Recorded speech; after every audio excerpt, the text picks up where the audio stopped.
There we go. Woo! Oh, man. Sagrona Tima, everybody. We're back. It's not another Imperial mining disaster. Of course. It's not. Nicky, no. But Nicky here, Clare here. We are with the Imperial Senate Podcast to discuss Andor. Let me say really quickly, our namesake didn't have quite a good look this week. But we got plenty to do. We got plenty of stuff to discuss. A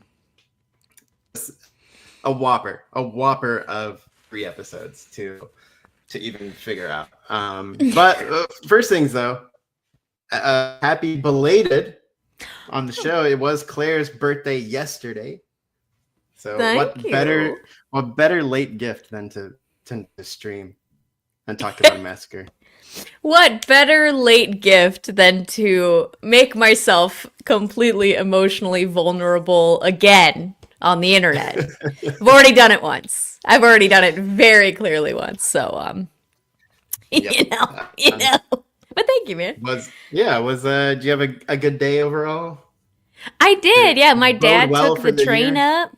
Yeah, my dad took the train up from Chicago to good old St. Paul, Minnesota to come see me, and he hung out, and we went to a brewery and sat outside in the perfect sunshiny weather, and we had some dinner and stuff, and it was good. Sweet. Oh yeah, anything was there. He's always there, you know. That guy. He's like your Erskine. Always Yeah. off to the side, but ever Yes. present, protecting Probably you in ways you never handling knew. shit. That's so true. That's so true. Oh man. Anyway, we have a lot to talk about. Welcome everybody who's watching live. Hello, if friends. you want to get involved, please leave a comment. Please chime in. Please let us. I think we have so much going on that we'll forget something. So Yes. if there's something like major that we didn't touch on, you can shoot us a little Please message throw like, it out there. Yeah. So yeah, questions, comments, cries of outrage. They're all welcome. Dirty jokes, So, all welcome. very welcome. Comic relief, probably Yeah. needed. Lighten the mood, you know. Yeah. Yeah, because man, just it's so amazing and so brutal what we had to deal with. But you know, in general, Claire, well, if you can sort of just summarize in a nutshell, how do you feel about these episodes? Messenger, who are you, and welcome to the rebellion. As a unit, like the best arcs of Star Wars, the best stories in Star Wars, many of them have been in the animation, I would say. This might be one of the best, if not the best arc of Star Wars that I have seen. Period. Best, the most well done. And look, you guys know I react to these things. You see how I feel about these things, and I love it, and I get emotional about all kinds of things in Star Wars. I have never in my entire life cried that hard at Star Wars anything ever. Period. End of story.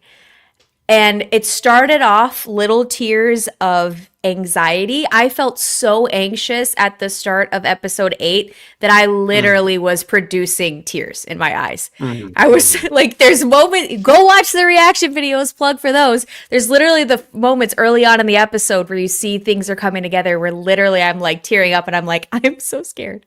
I'm so scared right now. And to go from that,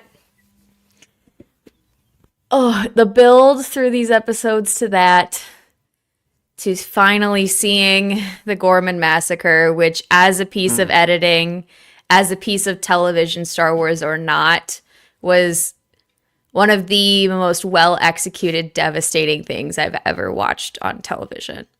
and then make it Star Wars, and then make it this, and then make them start singing, and I just don't like season 1 of Andor was so good, but I cannot believe what we watched this week. Getting through episode 8, and there were plenty of tears left for episode 9, but I got through episode 8, and never in my life have I had to do a reaction video, or I've had to finish a reaction video. My makeup was gone. My eyes were bloodshot. I looked like my face was puffy and bright red. I was phlegmy. And I needed to take a moment before, and I'm like, I have to record the 9th one now. Yeah. I sat in my bathroom. I had to blow my nose, wipe the tears off my face and my neck, reapply all of my makeup, and I just sat in the bathroom with the light off for a minute and took some deep breaths before I could watch the next one. That is what this arc did to me, dude. Yeah. I do too, Sean. The shroomster. I still need one. And then the next morning, I went to go edit these reaction videos. And you know what I'm doing as I'm editing the reactions? I'm not even watching the full clips. I'm crying. I'm crying editing a thing where I'm not watching the full clips, the full episode. I'm literally just like, what is this? Anyway, brilliant. And Mon's escape, everything. I can't believe they did it. Yeah, it's one of those things where it's like it was so built over, even really just since episode 1 of the season, right? Like we're actually even further. Season 1, Gorman is mentioned. I think Mon's giving a speech of Gorman. So it's like this has been, a build, and to then deliver, I think it's pretty special. Like I think, just sort of the way I would summarize, these 3 episodes. I think like definitely when I look back on the show, this is what will come to mind first. These particular 2 episodes, 8 and 9. This is what is going to last for me too. Yeah. Like, and I think, it just everything is just incredible, just from from every aspect, from acting to writing to sound, music, effects, and execution. Yeah, Oh like God. it's a perfect symphony, and I think, and then episode 7 has plenty of good stuff. I think so much of the discussion is going to be 8 and 9, but like don't count 7 now. But like. I definitely ride hard for 9. Like that's the one. I didn't quite get emotional until 9. Finally seeing Mon Mothma do her shit moment. And then watching them come together, Cassian and Mon together was like extreme wish fulfillment. It was everything was so right, and like there's a part where I was like, I'm ready to like run through a brick wall. And so I'm ready to enlist. Let's go. Yeah, it was so good. It was so smell and striking, and every sort of adjective you could give it. It was really special, and then I got I was lucky enough to go see episodes 8 and 9 in a theater on the Disney lot the other day. And man, that's fine. That was something, and it's something like it always hits to see Star Wars TV on a big screen, but these episodes felt just so massive. It reminded me of going to see back in the day when they put episodes 9 and 10 of season 4 of Game of Thrones in IMAX. Yes, and I remember going to see that, and it had a very similar feeling where it was just like it so fit the scale of that atmosphere, and then we got to hear from Dan Gilroy, the fantastic writer of these episodes, and Brandon Roberts, the music composer for most of season 2, almost all of it. And then I think John Gilroy, Gilroy was there. 2 out of 3 Gilroys we got. He almost got the whole set. Yeah, not the big guy though. But that's another weird thing I can say. I've seen Gilroy brothers in 2 separate countries in the past few weeks. So that's a goofy thing. But yeah, so many nuggets to get into. My God, it's like I'm already like overwhelmed on where to start. But I don't even know what to do. Please we'll start where we can. Episode 7, Messenger. We get Willman back in the fold. He's been working for Mr. Luthen once again. And I think we're properly seeing Yavin and Bix. Like, it's coming together, man. Of it are there. I guess we'll just right off that, like, how did that make you feel seeing this early Yavin and Bix just sort of start to build up from the ground? That was so fun, especially seeing our first arc. Was it the first? Yeah, our first arc of Andor, where we've gone from this desolate planet with these old ruins and these monsters in the jungle to where we are now. And the cute little hut with no doors off to the side. I was like, you know that Poe Dameron's parents have one of these too somewhere. Oh, yeah. You know? I mean, there's love in that. But there's no doors. You can hear the baby making down all the way down at the pyramids, man. That's another thing I noticed. Was like, interesting. What a cool setup. And yeah, things are coming together. Draven. Yep. My boys, the crew is assembling. That's what I like a lot. I know it doesn't work for everybody. But it's what I really like about the way they have structured the season to make these jumps. And you just sort of like, you jump in on like a snapshot and you get to see how the world around them has grown and expanded. And I hope the dummies are still fighting in the jungle somewhere, just for like 3 years or 2 years or whatever. Eating those smelly mellies. Yeah, they're just still arguing. The Maya Pay Brigade is still trying to figure out. Maya Pain in the Ass Brigade is what they are. There you go. That is a Rido level burn on that one. This is why I'm not a writer. But yeah, no, I had a really similar reaction to seeing the base. Like when this show was announced to me, like we're into the world. First feeling was, oh my gosh, I can't wait to see the Alliance. Like in these sort of building years. And so now to like really see these things that are, visual keystones of this organization that we know and I hopefully love, unless you're an Imperial weirdo.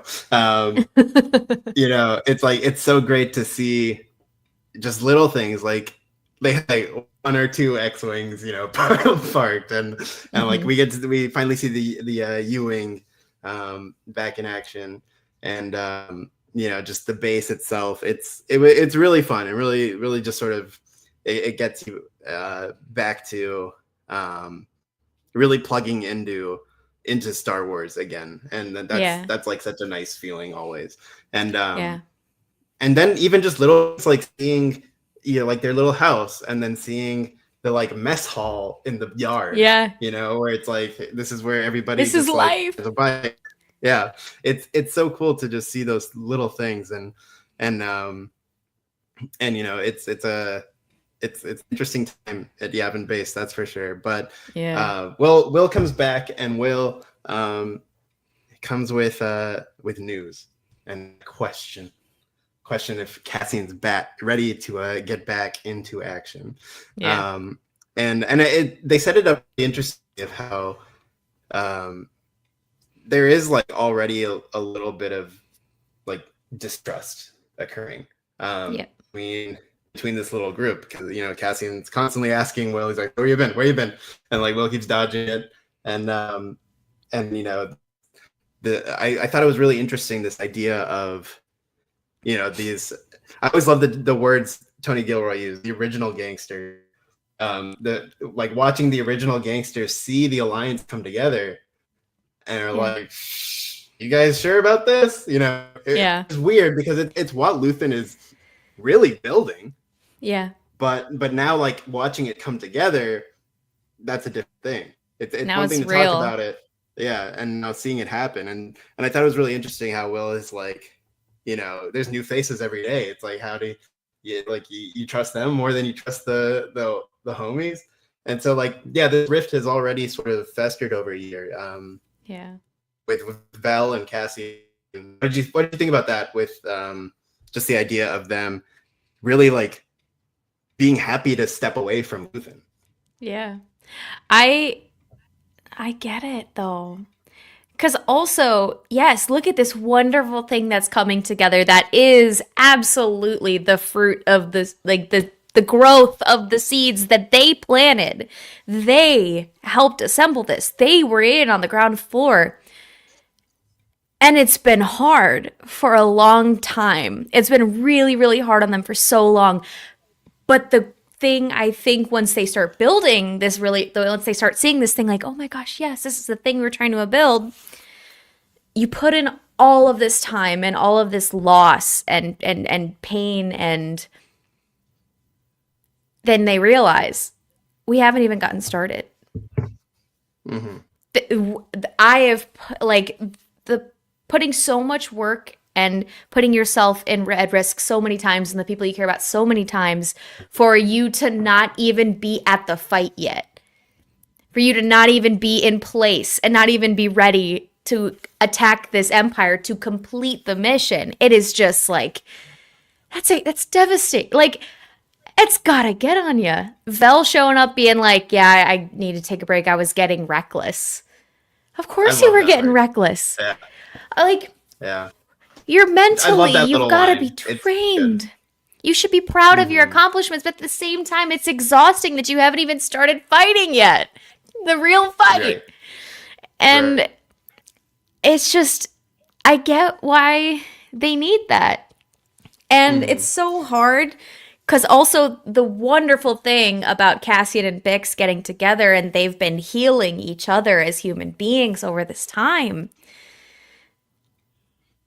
Part of the reason why Cassian is so in this fight is because of that broken piece inside of him that's starting to heal on the outsides, being with Bix. And now that wound is starting to heal, of course he's thinking about what's life like. What could life be? Because who cares if there's tomorrow while you're festering and pus all over the place with this open wound over here. But now that it's healed, it's like, oh, I can walk again. I can go breathe again. I can go. I get it. I get being tired. But it's just like, it hurts my heart so much. Oh, yeah. Because it is so true that, yes, you put in so much work, but you are the leaders now. You are the ones that people look up to because you are the ones that helped build this thing. Truly. And it's also like, again, just the idea of stepping from under Luthen's shadow is like, it ties with, I need to make my own decisions. Like, and Cassian also sort of now feels a little bit of that with Draven, right? Where he's like, hey, you knew the deal. Like, if you start telling me what I can and can't do, I'm out of here. And then Draven's like, yeah, that time's coming. But like, it is interesting to see these two characters who have taken orders now be leaders separate from Luthen. Have to now vouch for a thing, and it's very cool. And I'm glad you mentioned the Vel line. Just again, like it's one of those things that, again, why I love this shirt. Just that one sentence told a year's worth of story. Yeah, like it's so much. Just how these questions. How does she really, like, what is the fallout of losing Cinta to her? And just that line told us, she probably started doing some stupid shit. Like, it's like, just, the mind. People who are wounded do stupid, dangerous shit. Yeah. and she could have gotten herself killed multiple times. She probably maybe got other people killed a few times. Hurt people. Exactly. And it's just, it just informed so much of that. And then another line I think about in relation to this is when Cassian says to Will, like, do you want to fight or do you want to win? And it's like, because it's like, we have to now build this thing, and we have to put trust in other people. And so much of Luthen's way of operating is like the trust, to use the Filoni term, the trust tree, and that thing is a twig. Like, that is snap super so easy. tiny, and it's so tiny, right? It's like he can count on and people he like is like, all right. And so now to like widen it and say, it's like, you sit around and do these little hits and do odd jobs and do whatever, but it's like, if you want to take a stand, really, we have to form this alliance, and we have to break bread, and we have to understand people who are not us, but like-minded, and navigate all that, and it's gonna get ugly, and it's gonna get weird, and nobody quite knows what's going on, but this is what it takes now to fight this war. There's no point.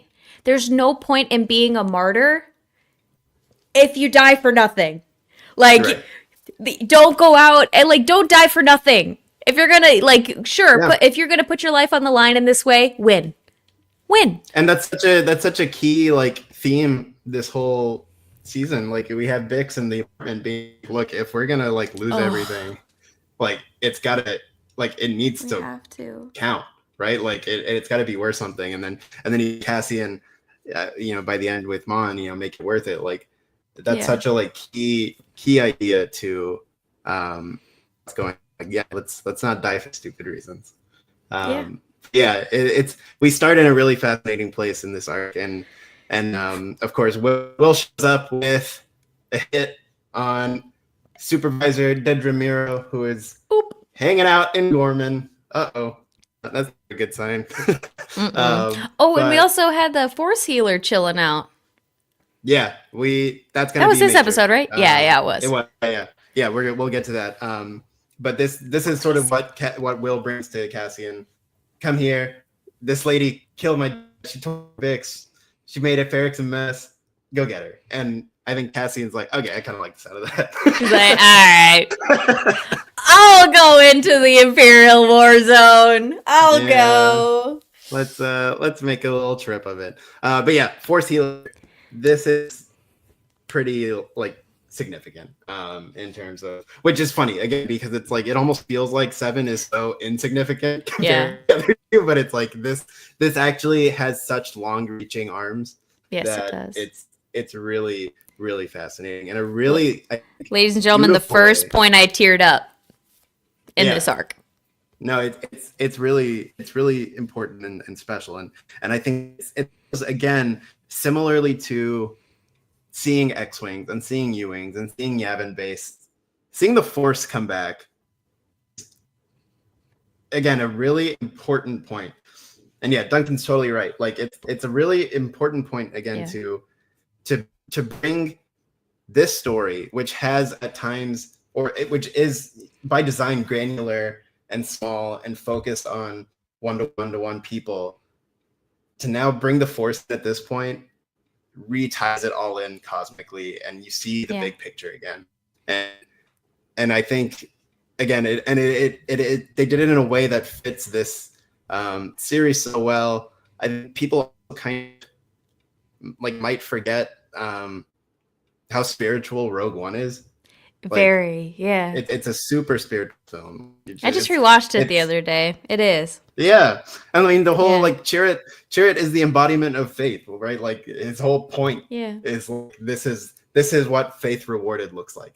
And so it's to now introduce the Force back into this story. It has been a lot of just blasters in the night, it just made it all feel really big again. And I think that was really important for this arc. But yeah, getting into that, Why did you tear up with the Force healer? What was the trigger point for you? The thing that got me with the Force healer, it foreshadows the end of this arc, and it means so much to Bix, because this feeling that she's always had inside about Cassian, even though she's never been able to articulate it or even understand what that was, somebody was able to tap into it just like that. That with everything that Bix has gone through, she's needed some kind of faith to believe in. She's been clinging on to this and clinging on to him and seeing this purpose in him that she can't quite articulate what the je ne sais quoi is. It's the Force, baby!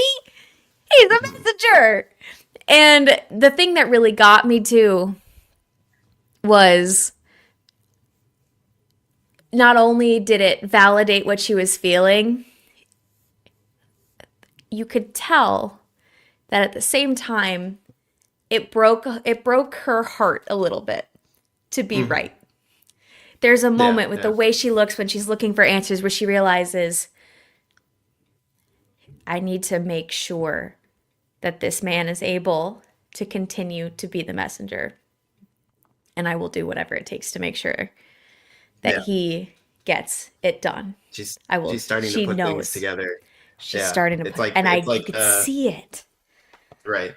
It's like a big, long equation, and it's like little sections are finally clicking, and by the end of it, we get the equal sign, and it's like, it's again, it's so important. And there's actually a quote I found that it really, really got me. And it's Dan Gilroy himself, Queen Amidala herself.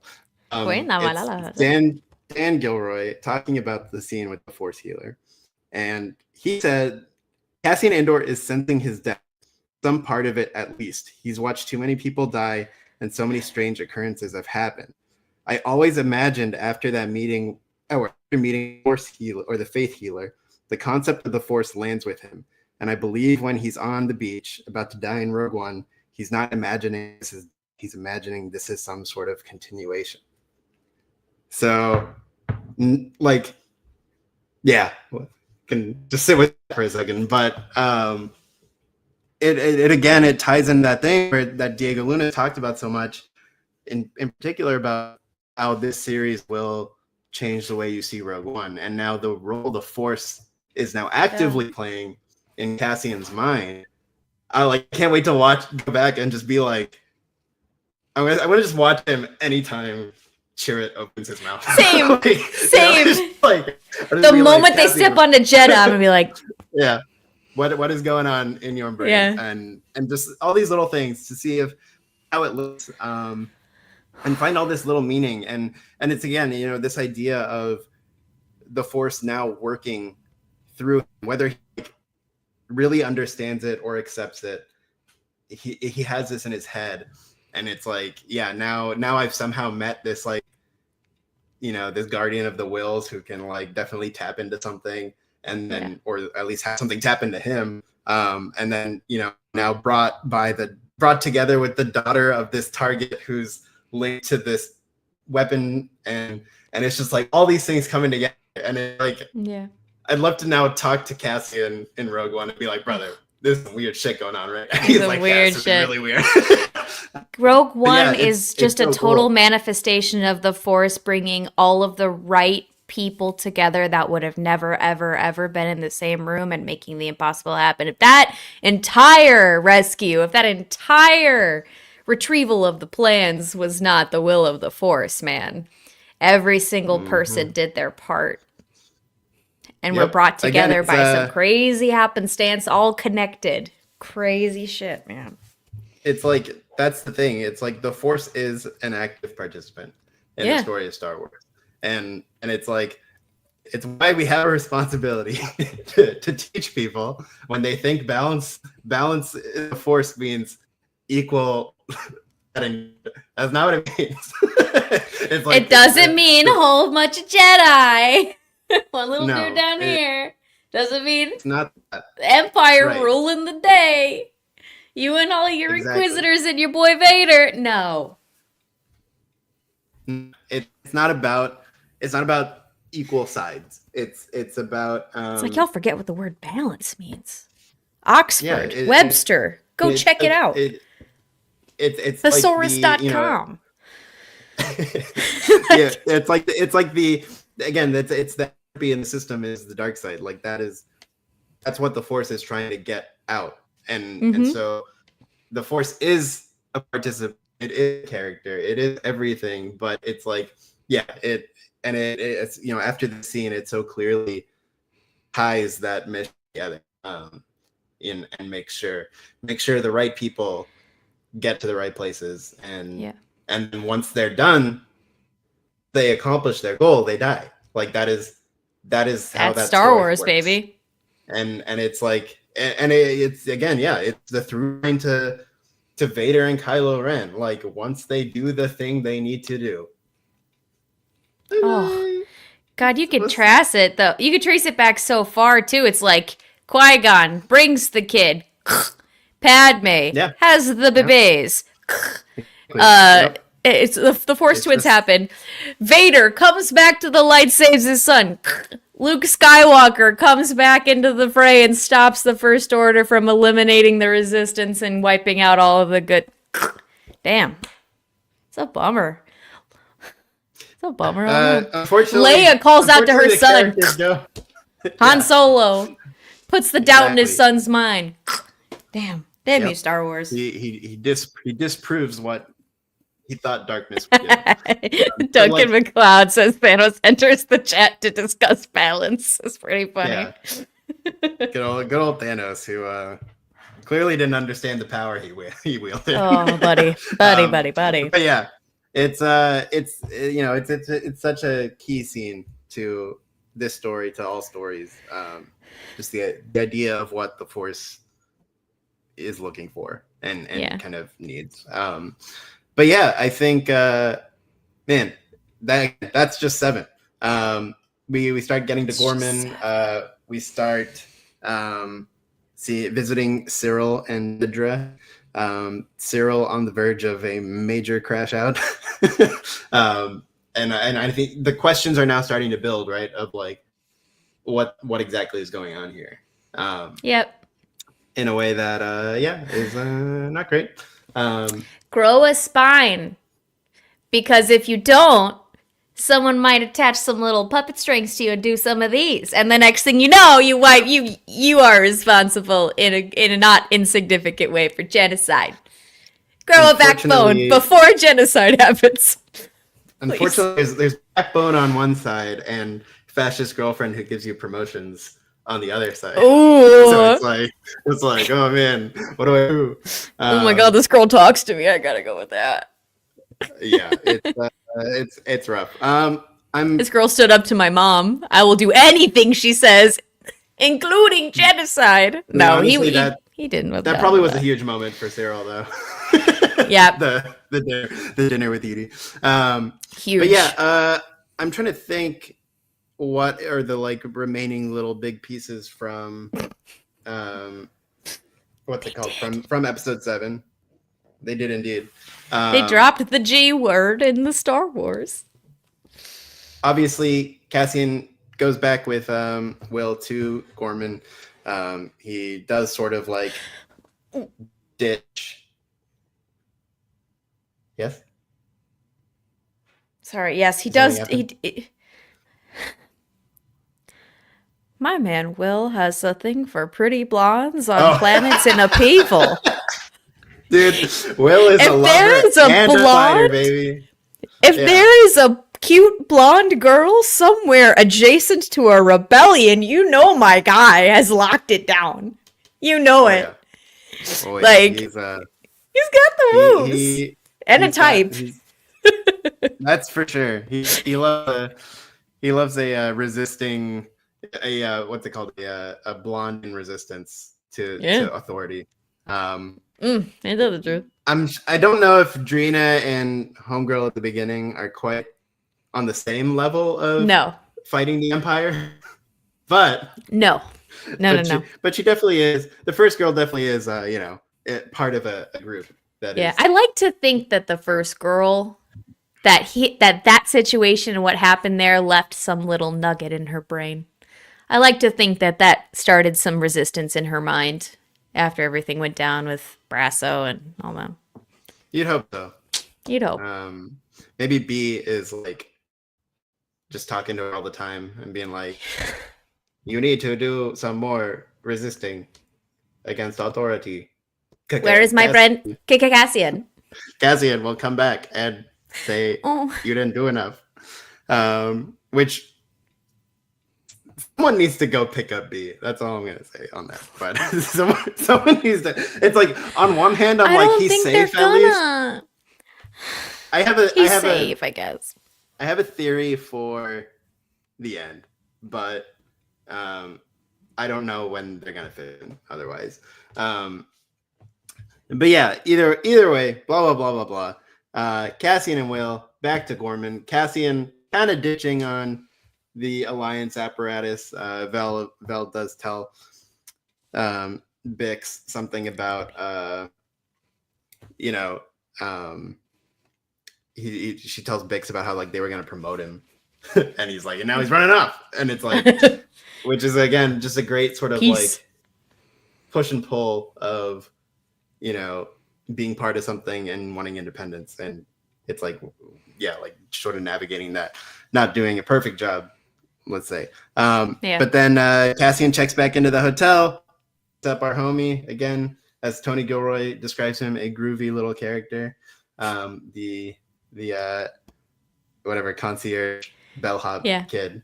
And then we kind of end episode 7 on the brink. We didn't see him fall, did we? Disaster. We technically didn't. It's Thank like God. there's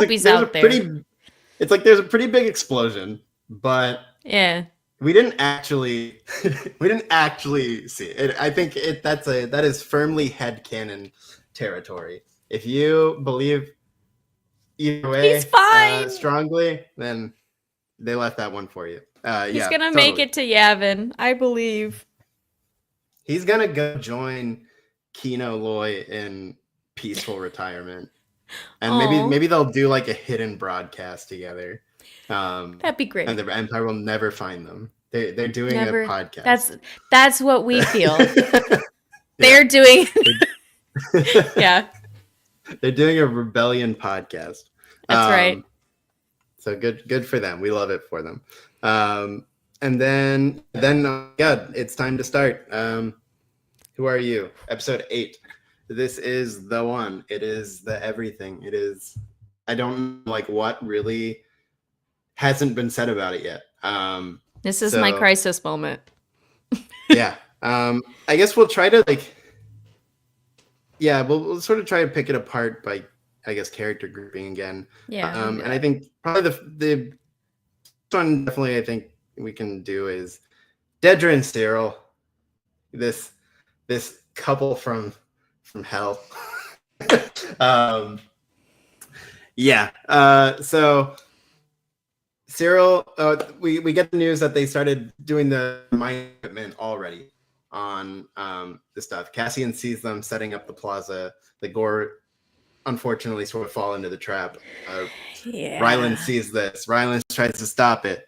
And then he sees Cyril, and their conversation. That moment of absolute dread of him running through the streets trying to save everybody from what he could see coming. He knows it's coming. He knows it's coming. And they're just seeing him with Cyril and being like, it's like Cyril just tries to puppet that or parrot that line back to him, and he's like, what kind of being are you? He says, what kind of being are you? Yes. He has none of it. He's just like, how can you even speak it?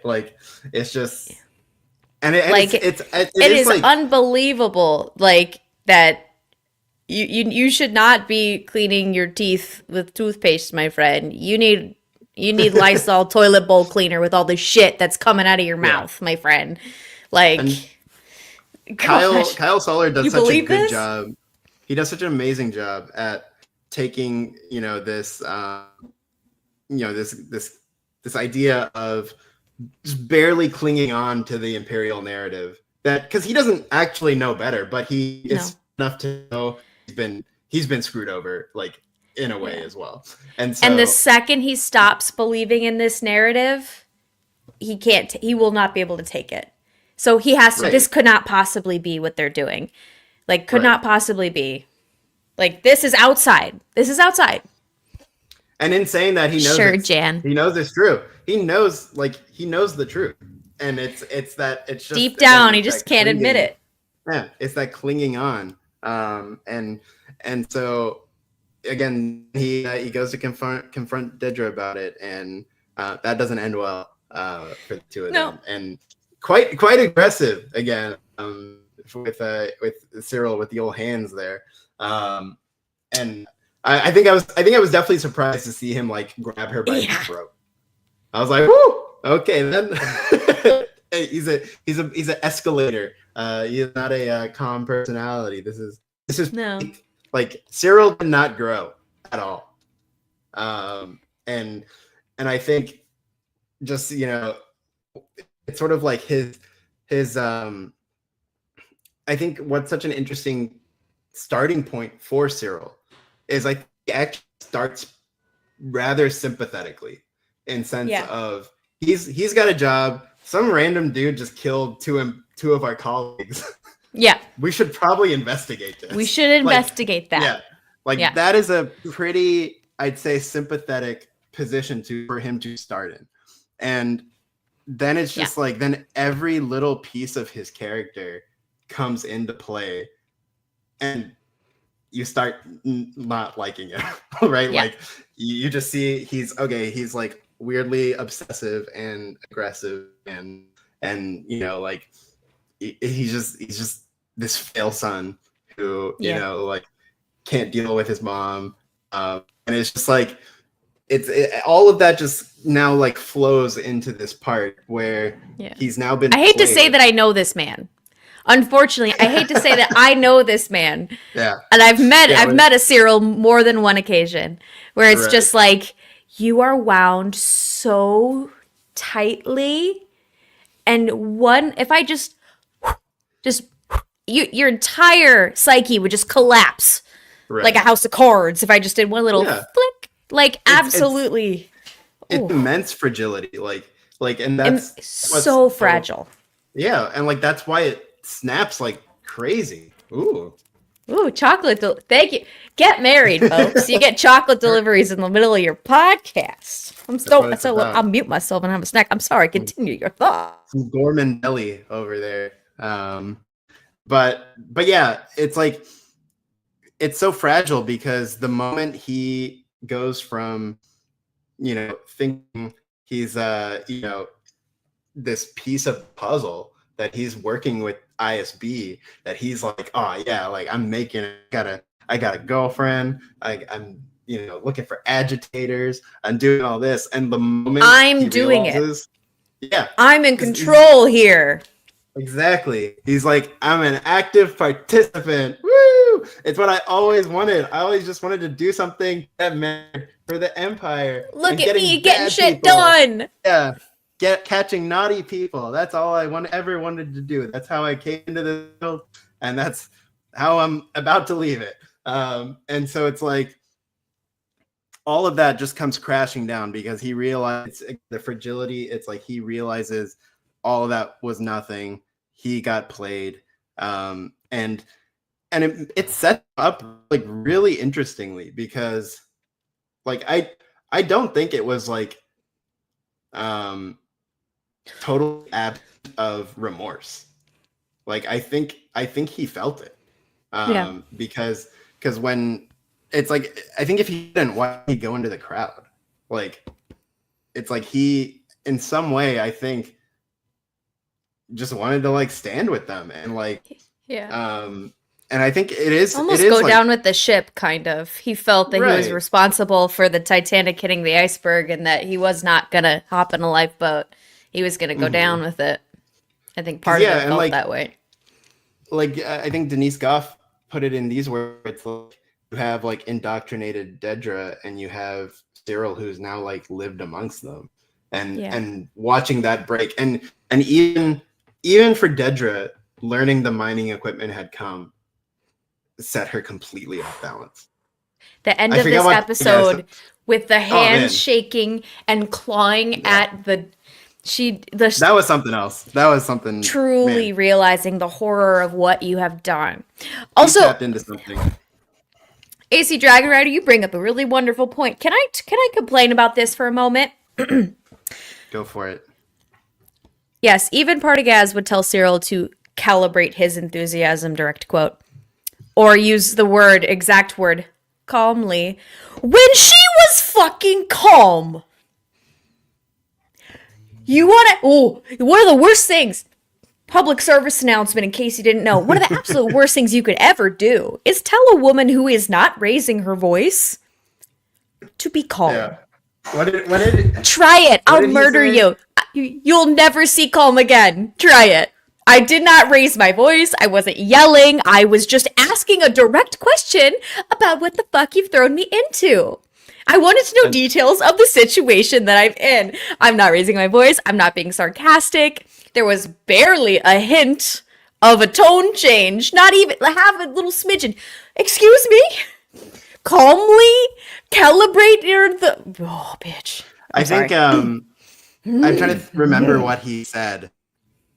Again, Anton Lesser is such a G. Like, he's so good. I hate him right now, but yes, not him. I think Partagaz is just. I think what he said was like, "You seem animated" or something like that. Yes. And it was like, yeah. It was just, and what's so funny is because it's funny though, because like it also fucking animated. I think it reveals though, like that is animated for her, right? And again, it's like it's just such a window into the ISB system and how he views her as a protege and like all this stuff, and like he sensed she had gone up maybe like 10% in the way she talks, and he was, oh, okay, and he pressed the button. I'm getting the sass now. Right, and that's something we know about him. Like we see, calibrate your enthusiasm is such a clear line to that as well, where it's like he's very ready to poke at his supervisors, and when he thinks they're being anything above the like level that he wants them at, and so it's like you're all a tool. Do that. Yeah, he pushes all of them. It's why I think even his very first scene, I remember thinking about she's gonna be fascinating, but I am afraid to see where Daedra's at. Yeah, I remember even his first scene. Like I really love the way he like addresses the room. It's almost like professor like, and the kind of professor you like kind of want to impress and want to like be on their good side, but it's like when like the other side of that coin is, oh man, when he wants to take you down a notch, it's brutal, and it's so ruthless, and so just that little peek over the edge for Dedra, and he's like, oh, look at you. You want to calm down a little? Like it's your voice went up a quarter of a tone. Yeah. Let me put you in your place. It's so good. It's such a wild way to design these characters, but yeah, I think Cyril is, again, it's such a weird and like complicated character journey, and I think it's like I know there's like very little kind of like that you want to like root for him in the end. Like certainly by the end you're like, oh my god, someone shoot this man, right? Like because once he sees Cassian and just everything collapses, everything collapsed for him. Yeah, it's like it's the one thing that the one mission, the thing that put him on this journey. He wanted to finally close that circle. He wanted to achieve that one thing. If I can control this one thing that got me into here, I can. Buddy? You know that you're not the good guys, man. Maybe he was doing it because you're not the good guys, buddy. This whole thing around you, that wasn't enough. But no, he just needed something to control. Remember the Force putting people where they need to be? It's like, yeah, he Ain't had that to the stand truth? there so Rylands could fire the shot. But yeah, like Also, I so think glad that guy got to fire the last shot.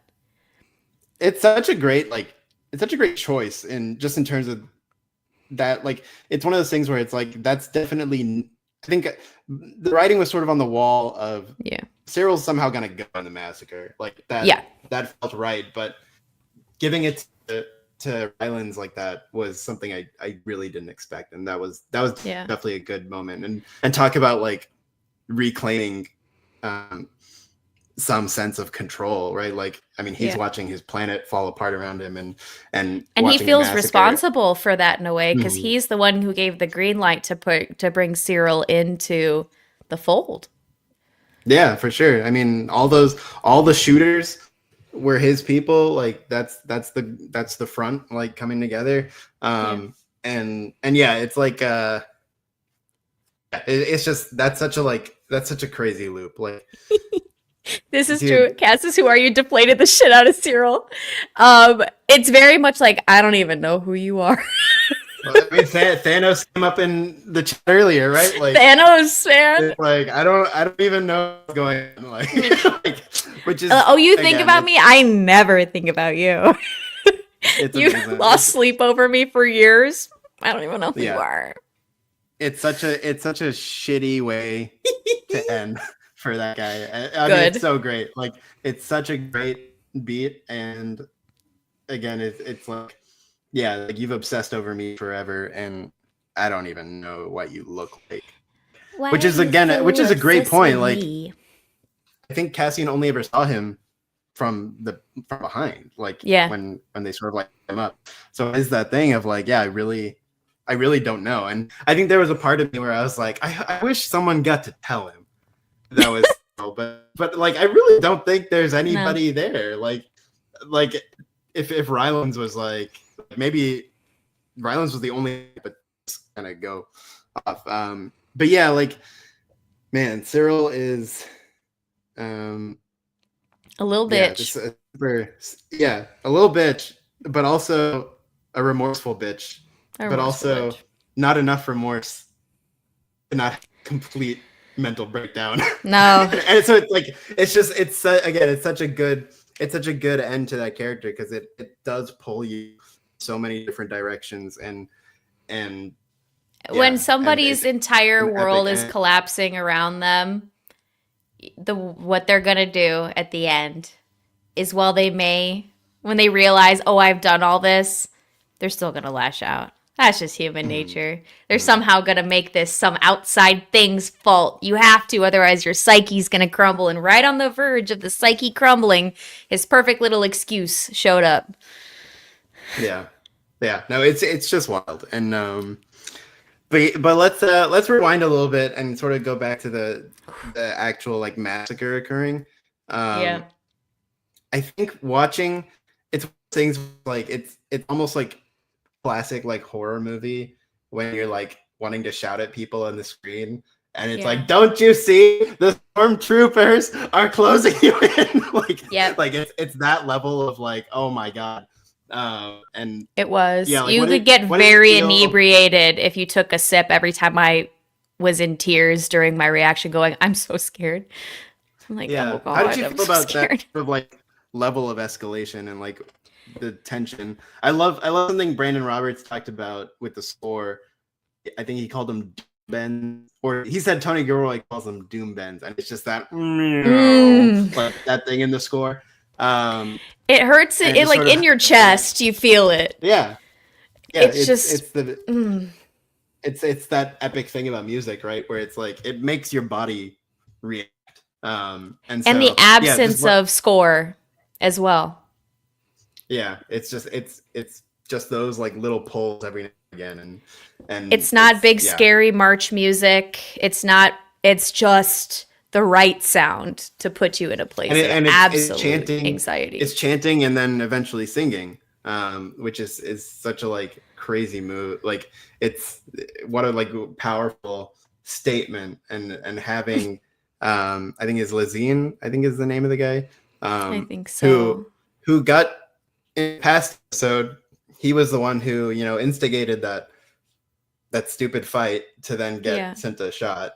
Like he was a part of that, but then sort of in his character, you could see that moment where like once he realized what had happened, he took her body, he sort of de-escalated the situation in a way, and it's like now he's doing that again. With the seeing the Molotov cocktails going on and seeing the guns and all that, and to be able to say, okay, this is something that it's gonna turn ugly. Let's do something to try and not get there. And starting I don't know if they've like what they've officially like called that song, but like I don't know if their anthem or whatever. I think there was like a behind the scenes thing that came out on the Star Wars YouTube channel, and they referred to it as their national anthem. Oh, okay, yeah. So everyone should know that. That's why they're all able to sing it. And so just to be able to sort of like try to throw a towel on the situation. Which is we see is very much out of their hands. Like it's a total inside job. And his quotes too in the previous episode being like, we need some, like what we do here, it is for gore. It is for the gore. What are we gonna do? Like it's for our homeland and it's for our people. We need to be here for it. Mm-hmm. And it just hitting the crowd it's like just, a wave, right? Just letting it like dissipate through, and it was really good. The chills of going from just one man for love of country in crisis, one man starting this, and then slowly catching on through the entire crowd. I have straight up chills even just thinking about how that. Yeah. And then they have the stupid.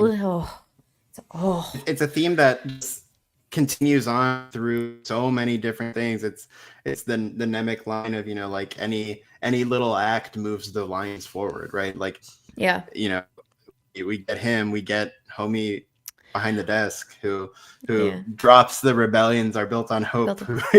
And last week we are the thing that a little friction sets ablaze. Yeah, for sure. That's a bad paraphrasing of Saw, but it's all coming together, man. Yeah, and I think that was a good moment with the bellhop dude. So, what was your reaction to the rebellions are built on hope line drop coming in? Instant, massive tears running down my face was part of it. Also, just knowing what's going to happen. It got me. I think I just went, oh, it's like sunk back in my chair. I'm like, it's all just also with the tension that was building up into that, like in knowing the tension and everything is about to explode. Mm-hmm. It's first of all, love him. Sweet, cutie, precious boy. Also the fact that he remembered him. And knew exactly why he was here, and realized, in the afternoon we have to send over the list of things. I can't bring you up to your room this time. Very much like, it's my guy. And that in general is such a great juxtaposition of who are you, because it's like it's these little things where people remember each other. It's like it shows the actual like significance, right there. It shows that significance. Even Sam, who had some redeeming to do after the Cinta issue. It's like he runs into K2 or who becomes K2, and he sort of steps out, and Cassian's like, "Oh, I remember you," and he's like, "I remember you." Like that idea of the actual links of good with a capital G. That's who gets remembered, and for then that to be juxtaposed with Cassian just looking dead ass at Cyril and being like, "Dude, who are you?" Like, it's such a like perfect way to show again like what is meaningful and like who matters. Because in the end, Cyril didn't matter a whole lot, and as much as he tried. Yeah, exactly. But I really liked getting the rebellions are built on hope line. I have to read this one out loud. Chris says, I deeply relate to Edie because I too was perpetually disappointed with Cyril right up until his death. It's true. He's Damn. Yep. Edie. Well, we'll get to Edie by the end. We'll get to her. She's in a strange place, I'm sure. But Yeah. No, I really liked getting that line back in. I think that was something for me in Rogue One. I remember thinking, like Cassian talks like that. Yeah. Like I did not believe that was a line from him. So like, which is why I sort of like, I didn't like roll my eyes at it, but like it always just sort of stuck out to me as it felt like something somebody put on a poster and then was like, oh my God, it's gonna go in the movie. And then and then it got shoehorned in.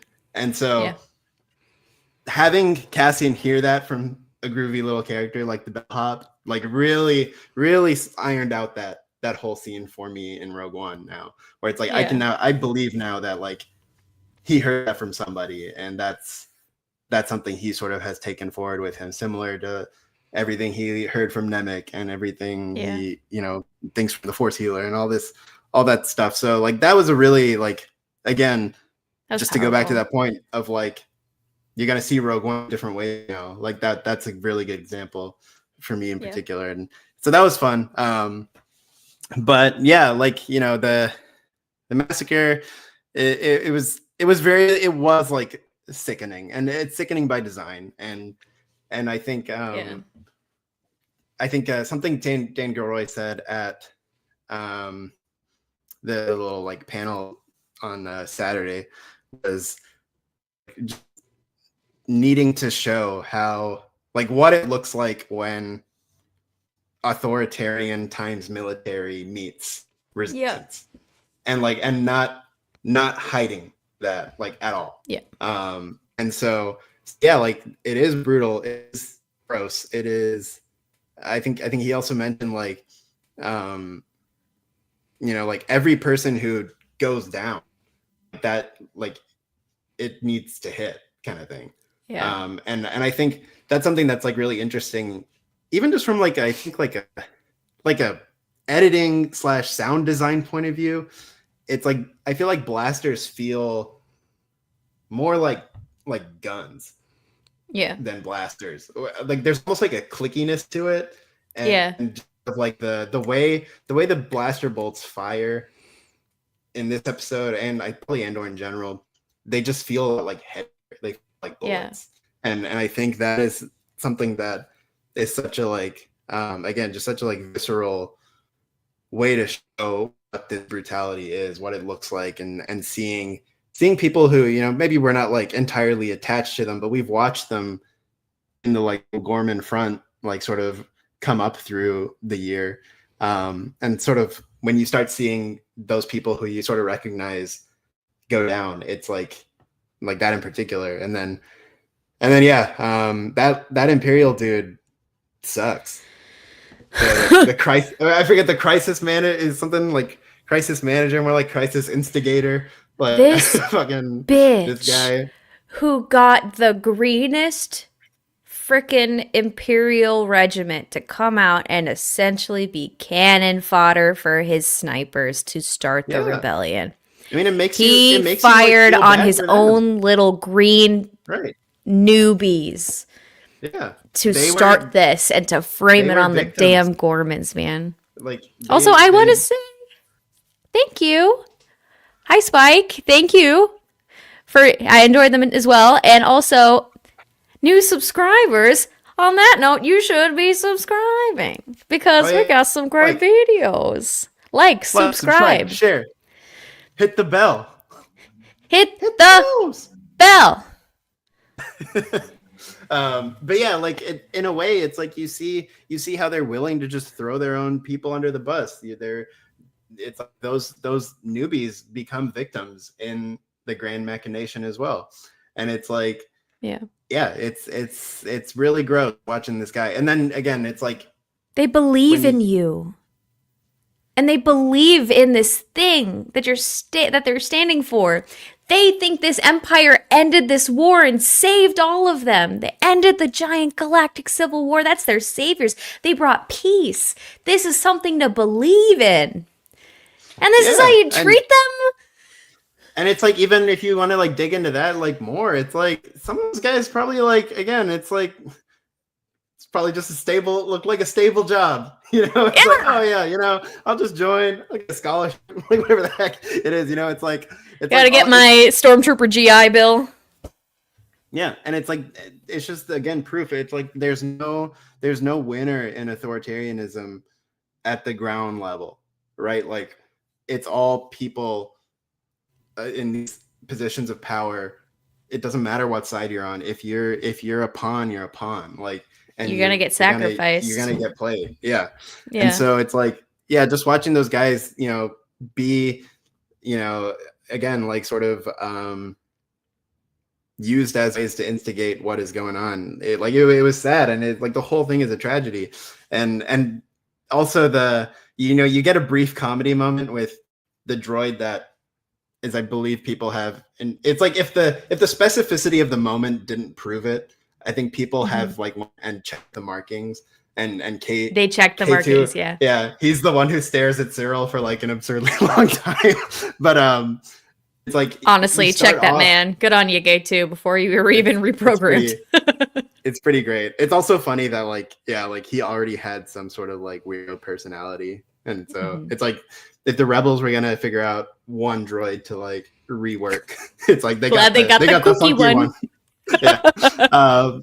And so, but yeah, it's like, it starts off with that scene where they're just sitting there, and then it's like, oh, okay, so now we have Chekhov's droids standing here, and then when he tells them to like send them in, it's horrifying, right? Like, because this is K2. This is our silly boy. Yeah. That was so disturbing. Just smacking, yeeting people around, and how they flew, and dying just to that. That's K2, our silly little bean. We love him, but like, I don't think we've seen the full destructive power of these KX droids. Yeah, that's horrifying. That's just a thing. They had a whole bunch of them. They just sent out to a crowd of people. Yeah, I mean, were singing. These guys give Cal Kestis a hard time if he's not like on it, right? Like, true. And we've never been able to see them quite used like that. I think like we saw a little bit in season 1 when they sort of like keep Cassian in place on Yamos, but it's different. Outside of Fallen Order, like it wasn't like violent. You didn't like quite see them in that way. Yeah.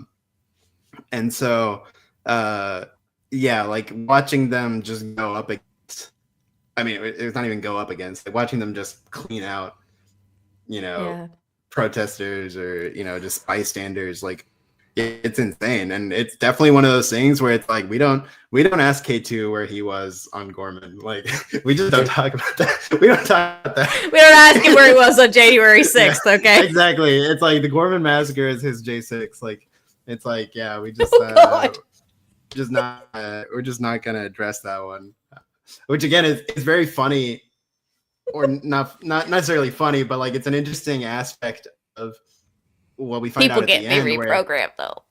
Yeah, well, the whole thing is reprogrammed because Draven's like, we're not gonna log any of this. Like, we're just gonna whoop. Like, that's not gonna be. which again, I think I saw it through Star Wars Explained, so I'll give them credit. But it's like talking about massaging the canon of having a comic for that story and having the show, and it's very now interesting to think of the comic as the cover story, right? Yeah. Where it's like that's the story they tell you. Yeah. And so that's just a funny thing, but yeah, Sam comes in, stops K2 from obliterating Cassian and Will. Thank God. Will won't leave. Will has to stay behind because he got a honey for. He got a mon chéri. Mon chéri. Ooh la la. Yeah, he does. Indeed. He's gonna find that cutie.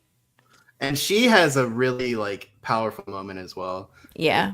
In delivering the radio messages, which plays over, sort of like ending piece. And it's like, yeah, it's such a powerful ending. It's like like Cassian got out, but you sort of still hear all the madness happening Yeah. sort of in the distance, and and then yeah, then we have Dedra's like absolute fucking losing it. Like that was Because she just knows he's dead. She knows Cyril's dead.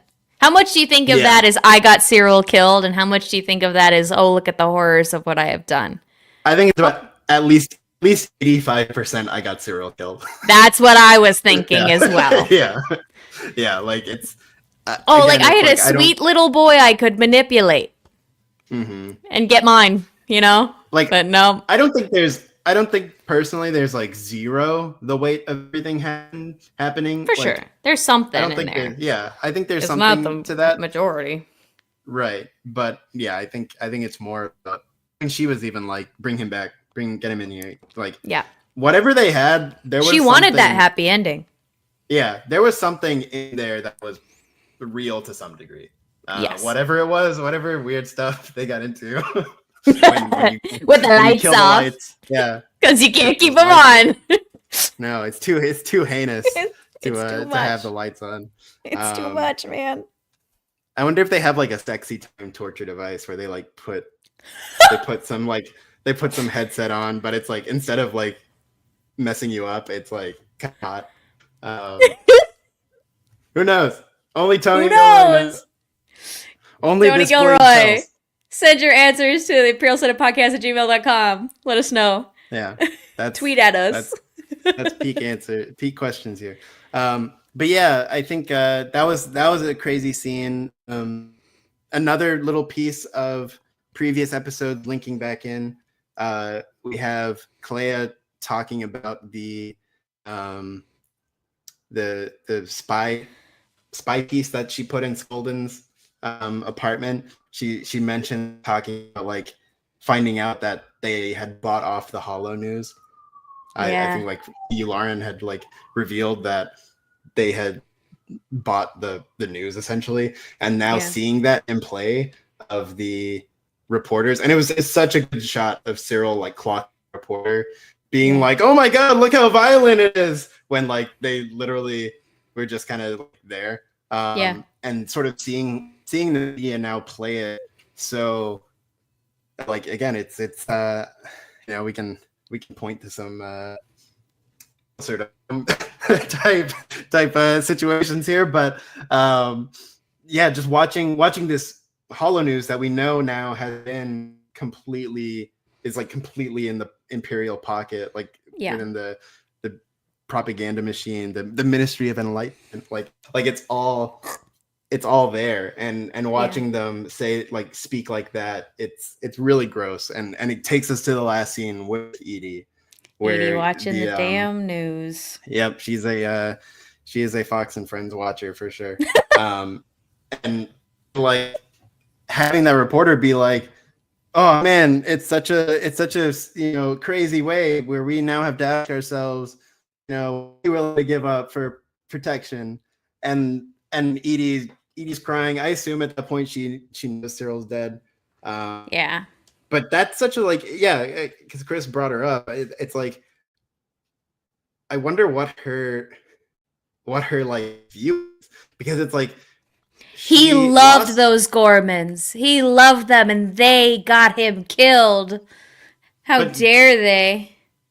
She was always disappointed in him, and now he's an Imperial hero martyr. And it's like in his death, he's become what she's always wanted. She gets to hold him on this pedestal that the government is pushing out. It's really interesting to think about sort of where she might be, like emotionally, because obviously she's crying, but like how many of those tears are like, oh my god, I'm so proud of him.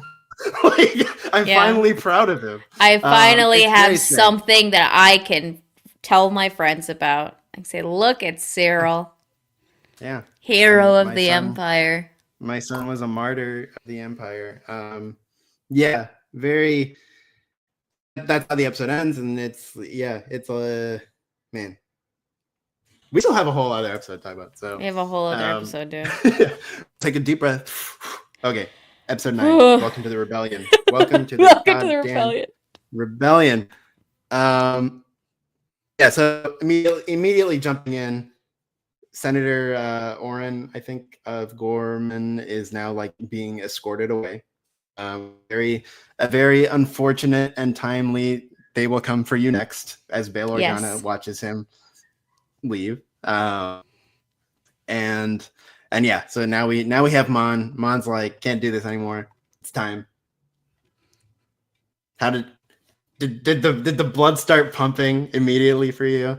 Because it's like, yeah, I felt like the heart thuds get a little strong. It's like, oh, this is happening now. We're getting into this last little stretch for her. Yes, and also very quickly reminding us, Mon, we can make it happen. We're gonna get you out. I'm staying, but I have to stay. Mm-hmm. Just adds something else to it as well. That you're just like, yeah. That's such a like interesting thing too, because it's like I've still not finished this Mask of Fear book with several titles that we don't remember, but a key piece of how far I've gotten is how much Mon and Bail don't get along. They don't see eye to eye at all. Yeah, he is like, too hot, coming in way too hot, and boy is hot. But what I love about sort of being able to bridge that, it's now gotten my closer. They've gotten to this place of like real trust, to the point where they had talked about it by the sound of it, and it was like, well, when it goes down, we're gonna go together. Yeah. And now it's not. And so like, like that's immediately, plans have changed. It's immediately scarier, right? Like this is gonna be a solo mission, and I love how Bail has to navigate this, because it's like he knows like both these things are true, and it's tough. It's a tough decision. Like it's like, yeah, we do need to continue to like divert in ways we can, but also something has to be said, and they can also probably like use you. like they need somebody like beat them into shape. Not that Mon is like a, like in that, but she's an inspiring person, so it's like have that level of authority around there. And so like that was a really fascinating thing. And again, it just the way it sort of reaches into the stories we know, knowing Leia eventually becomes a senator. It's like these things happen because Bail stayed. Because Bail stayed, And it's like it's just watching these little pieces come together so that you see the sort of wider picture. That's always such a fun thing, as like not even just this show. It's just as these stories happen, like watching anything and seeing the little pieces like fit is really awesome. But yeah, Mon is ready for showtime. Mon is ready to go, and they gotta sweep her office for bugs, which Erskine does, and they don't like fun. And then they tee off. The bitch is bugged. People. Yep, and we find out when Mon goes out, Luthen is there. Erskine, man, working for Luthen. You sneaky little bugger, you. Which again, it's such a like interesting thing. It's like, because we know these people, we know from our bird's eye view, these are Mon's friends, or like if not friends, like they are these people. Yeah, they're here they are on her side, but it's a betrayal. Like when she hears it, and like that was something that always stings. In every story, sort of that feeling of like, even if somebody does it to keep someone safe, like feeling that betrayal and a fracture in a relationship, like that always stings. But trust is hard to gain back once it's lost. For sure. And all these people are in a position where they like trust is really a really finite resource, right? Like they don't really like, even in that scene with Mon and Luthen, she's like, I'm terrified of you. Like my friend killed, like you killed my friend, like with which we talked last time. It's like, were you surprised Mon didn't talk about Tay? There it Now is. she's been sitting on it for years, and it's like, and it's horrified her, and it's like, yeah, they're just in this place where it's peak, like, I don't know what to tell you except, like, please just do this. Like, right. you know, it's like, I don't care what you think about me right now.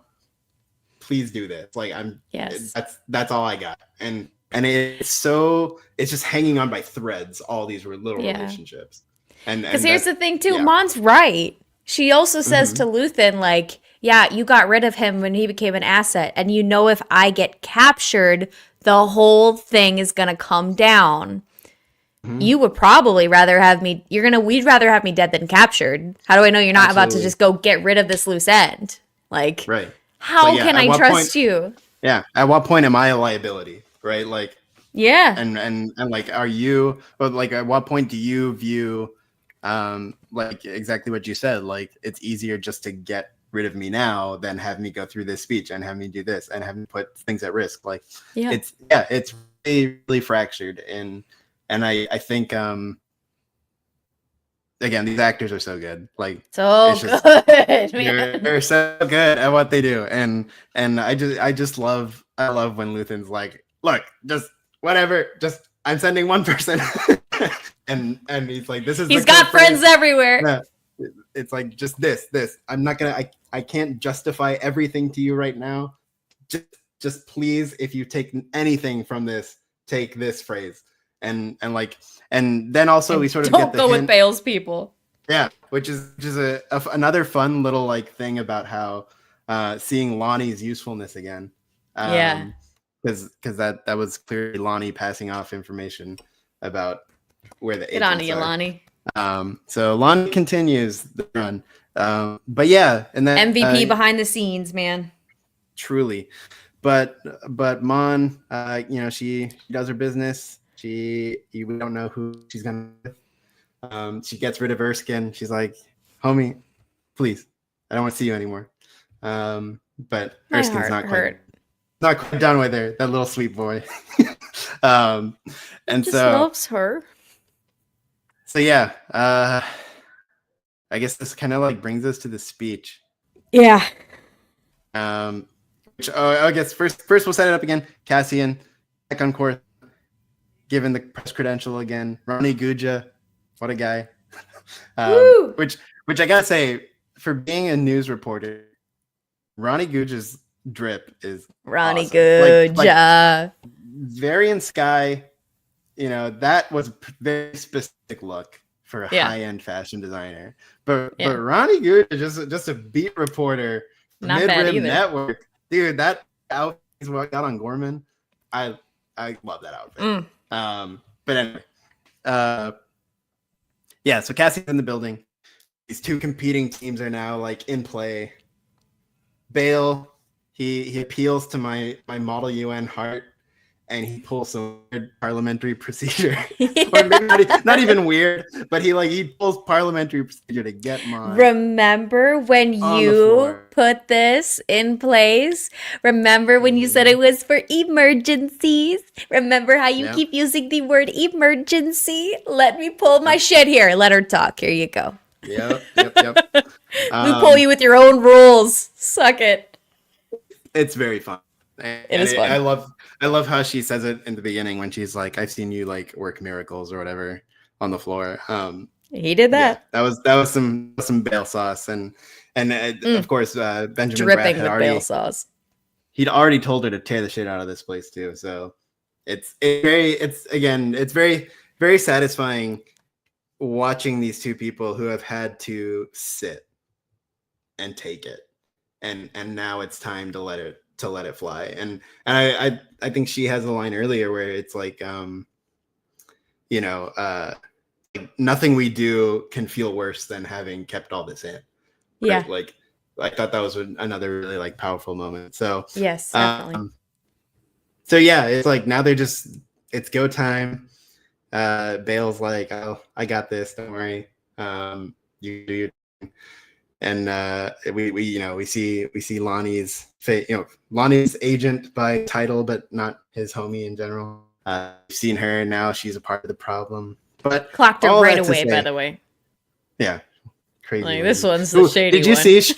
She's real life married to the Pluty guy, who Wilmon was teaching to do the Rhino machine. What? They're a couple. They're a couple. Shady couple. Oh my God. Yep. Sneaky undercover agents of the Empire. The lot of them runs in the family, I guess. Was Lord. I guess it's good to know the marriage had the same values. They had the same values. The values totally sucked, but they were at least aligned. At least you were aligned. Yeah. So foundations of a solid marriage. What more can you ask for? But yeah, let's just let's get to the party. On Mama in her pod lays down the law, and it is one of those things that so again similar to the massacre. It's that thing that we knew was coming. We knew it had to come, and so the anticipation has been really high. In a stupid question, I will now pose to you. Jennifer O'Reilly / Mon Mothma deliver the moment for you. Yeah. I mean, part of it is the actual verbiage of the speech. Part of it is the power behind Genevieve O'Reilly delivering the speech. Part of it is the real uncomfortable, close to reality message that we're experiencing right now. Wow. It hit me in a place I guess I should have expected, but here we are. Yeah. This was where the tears formed for me. I think it was almost again like less about the specificity of what she was saying. It was just watching her do it. That was there. And I think there's power and the bravery of that moment. Yeah. And Genevieve's given a lot of great interviews. Just sort of breaking down how serious this moment was for her. And how it really is her crowning, probably her crowning work as Mon Mothma. This is kind of it. And this has got to start a rebellion. This has to start the spark. This is the speech. This is the thing that gets out, that gets people flocking to Yavin. Right. It's one of three. And the massacre. One of three, yes. They just had this lady talking, dude. She's about to go on a marathon of speeches, but this is, of course, the one we get to watch now. And it's I think, she's talking about how Mon will never pick up a blaster and fight. This is her weapon. And this is how she fights. It's her voice and it is a powerful weapon. Yeah, absolutely. And it's her ability to stand here and deliver these words. And just going back to the talk I saw Dan Gilroy do on Saturday, the sort of moderator asked him about what the sort of specificity of the words were, how it came to basically, why did you write what you wrote kind of thing. Yeah. The moderator wasn't that great, but but Dan Gilroy was, and he talked about viewing this speech as it's the speech that has to break through to the person who is apathetic. Yeah. That's what it came down to. It was about finding those words. And because I think, before they sort of massaged canon a bit and people thought they had overwritten what she says in Rebels.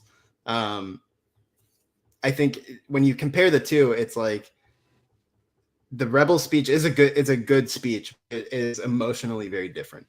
Yes. And so it's very matter of fact what happened. And I think that does fit for now second speech. But now it's looking at how do we break through this moment. And like Yeah. that is what it was. It was like it's Mon's speech on the floor right now is a knife to like cut through and make someone say, yeah, like this is something is not right. I gotta go do something. Like I don't know what but I gotta do something. And again, any small act moves the line forward. We see the little two technicians who were like, yeah, we locked the door. You know, you were supposed to. Where that while that guy's like freaking out trying to stop it. And so like again, it's like that is the real like heart of the speech they had to write. And she had to deliver for this moment. It was about getting through to, you know, to the seriousness of what is going on. It's where while being like, surrounded by disinformation. Yeah. Constant garbage. And it's something where it's like they're changing the narrative. Exactly. And it you gotta rewrite it. It is how we see the politics of our now. Like it is true. And the point I think is important that the creators, writers also make is like they're like, yeah, it works, but we're not like doing this for now. It's like this is how it's been. Like this is how it is. Like, and that is kind of the tragedy of reality now as well, where it's like we've seen all this play out before. Like the material's right here. Yeah, and like we're still falling for it, or you know, the royal we, not the royal we, not the we here, but like the, you know, it's like this is how this shit works. Similar, I mean, George did the same. Like, there's a lot of things where people are like, oh yeah, like Revenge of the Sith, in a lot of ways, does feel like a reaction to that like Bush War on Terror era. Like, there's like things that feel like direct call outs. But on like at the same time, it is speaking to something bigger. And I think that is something that I think is really important that Star Wars does. I think it keeps it timeless, where it's like it's like, yeah, you can apply it so easily to our right now. You can apply it to 2025, you can apply it to this, but it also just applies to 1980, 1680. Like anytime there's an oppressive force, like this is what it looks like. And it's like it's such an important thing, and it's why this speech is so important for the galaxy and for us now, because it is designed to say, look, like if we abandon reality, if we abandon the truth, like what is real, like what is the point? And you know, you're just giving this strength to the monster that screams loudest. Like it is, that's just all it is. Like that's all it is. It's very powerful, and again, it's like she took that as her moment, and she delivered. It's like I think of what's like episode 7 in season 1, just called Announcement. Like for some reason, I've just been connecting that in my head, where it's like that this is like Mon's like real. This is her announcement. Like is like I'm here now. Like it's just I've just been annoying maybe the past whatever 15 or however long, or we had like 17 years. 17 years. I've just been annoying. You've sort of brushed me off when I'm trying to do this, but that's not happening anymore. And it's like and to get the direct Emperor Palpatine line, very important, very amazing. Just hearing her say those words is so awesome. And I think there's like also for me that the wish is in an alternate universe where Tony Gilroy would happily take on the meat of Palpatine. I think there's a version of me that would have loved him to be there. Like Ian McDermott would do that so amazingly. Like if he's just in that little central pod and she says that, like looking at him, that would have been delicious.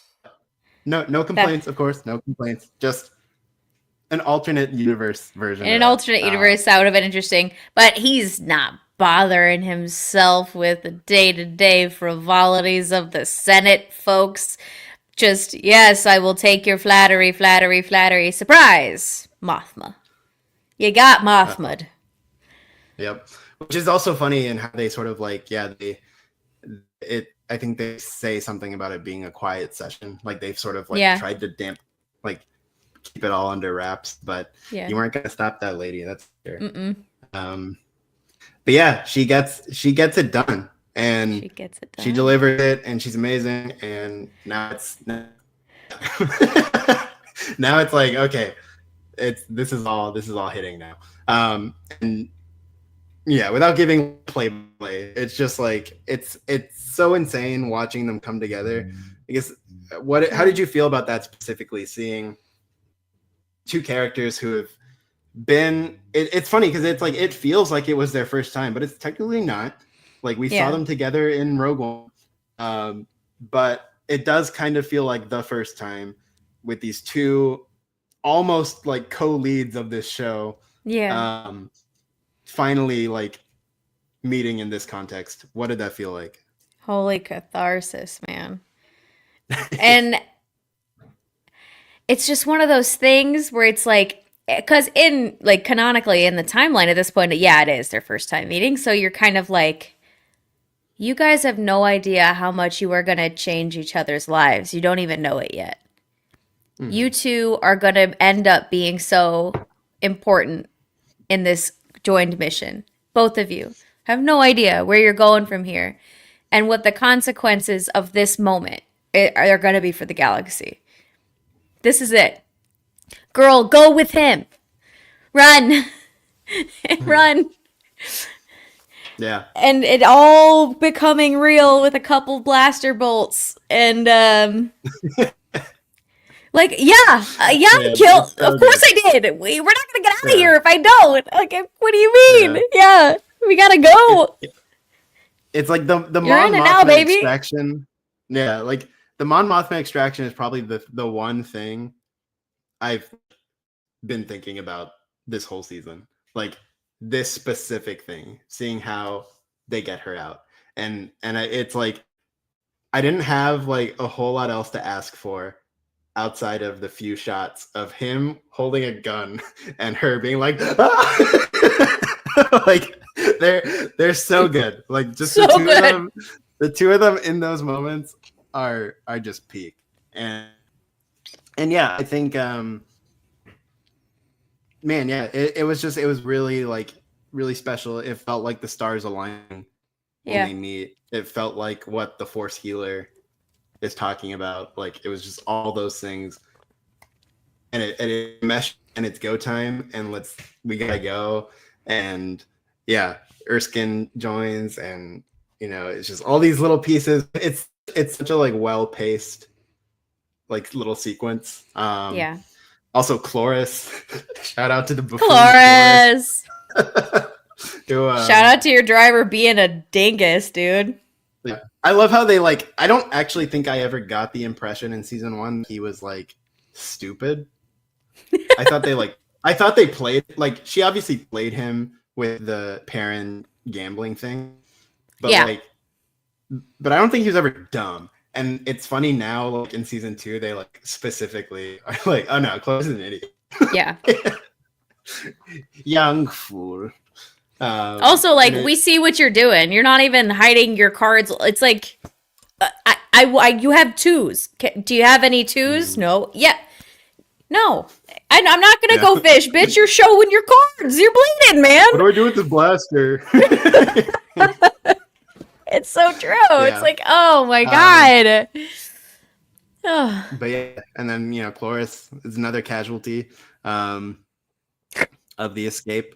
But yeah, I mean, it was just so like it's that thing of like thinking and like I guess probably like the initial pitch of Andor show was I think probably much more espionage heavy. Yeah. Like when they had like the dude who did the Americans show, like when he was the original runner, I think it was probably a lot more of that. And this storyline in particular, I think really brought all that in. Like every little idea of Cassian the spy, like this is this is all of that. Yeah. And so that was really cool. It was just, again, it was one of those things. I think I am in the end surprised at Perrin having no role in it. Yeah. I think is a surprise to me. Yeah.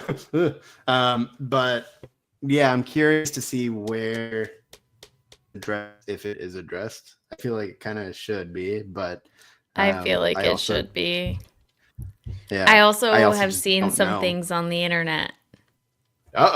Internet. Yeah. From Tony Gilroy. Oh, interesting. He kind of has already spoken on it. And I think that if you wanted a big resolution there, we're not going to get it. Yeah. So I don't think, don't go into this arc expecting to get a lot of resolution. I think that he had something written that is not going to be used. So I don't know to what extent we're going to get any of that.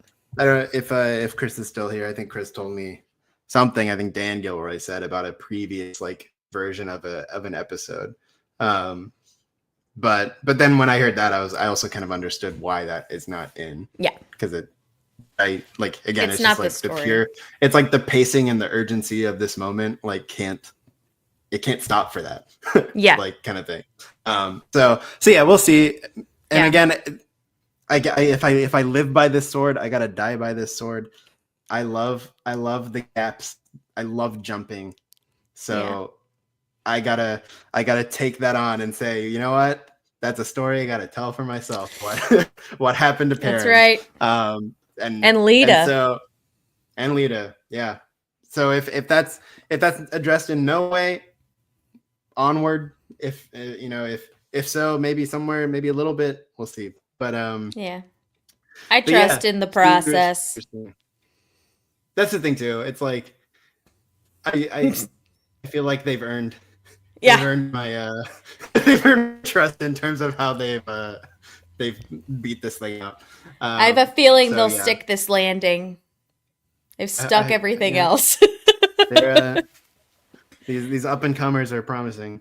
But yeah, then we sort of see Melshi has made it to Yavin base, which is cool. Another moment. Told by the blaster, which is amazing. Amazing. Blaster. It's Cyril's blaster that Cassian took from Ferrix. Made it through Aldani. Yeah. Stayed in the hotel room until he came back from Narkina 5, and then in Melshi's hand back at Yavin. Unbelievable. Somehow, Cyril, maybe that little piece of remorse in you made it to the rebellion in the form of your blaster.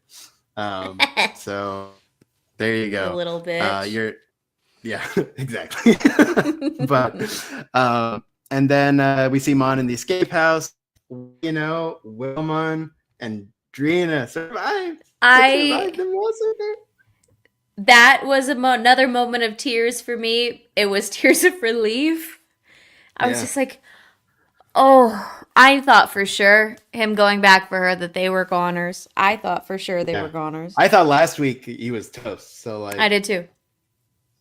That felt like such a it's we're here ready to wipe the slate on a few people. But he's still here, so that was cool. He's a survivor, and then just that sort of that just sort of cool down room in the old apartment.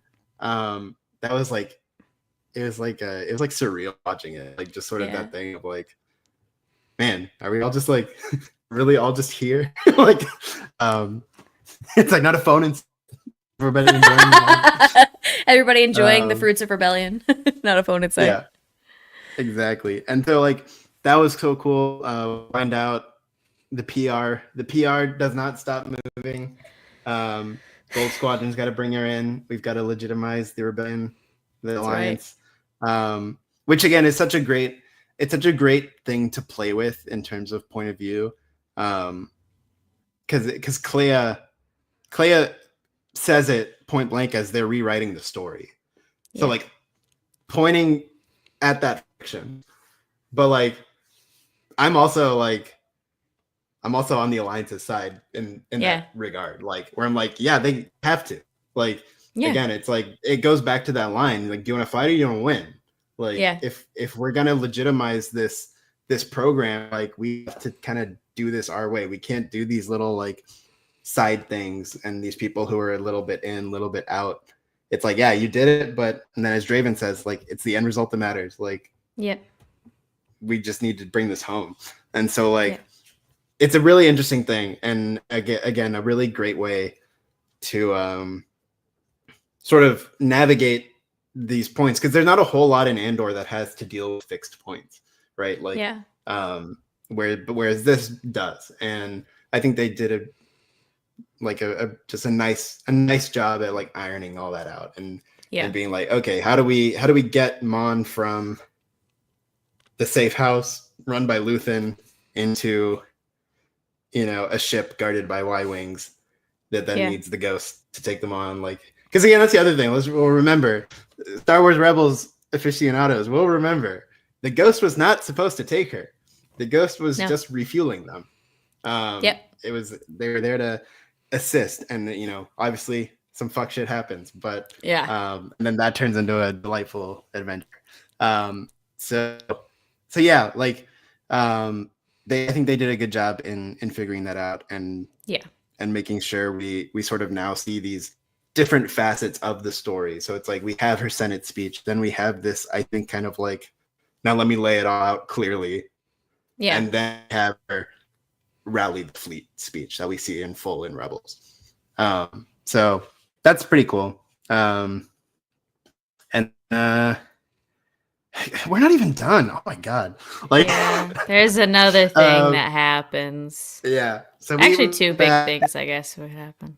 Two big things. One may be emotionally bigger, but we get back. Things are all hunky-dory. Cassian's ready to get home and hug his beautiful Bix. As I love how Diego says it. I love it how he says it too. I watched an interview on today, which I was somewhat proud of myself because it was all in Spanish, and with Spanish subtitles, and I was like, oh, I kind of know what they're talking about.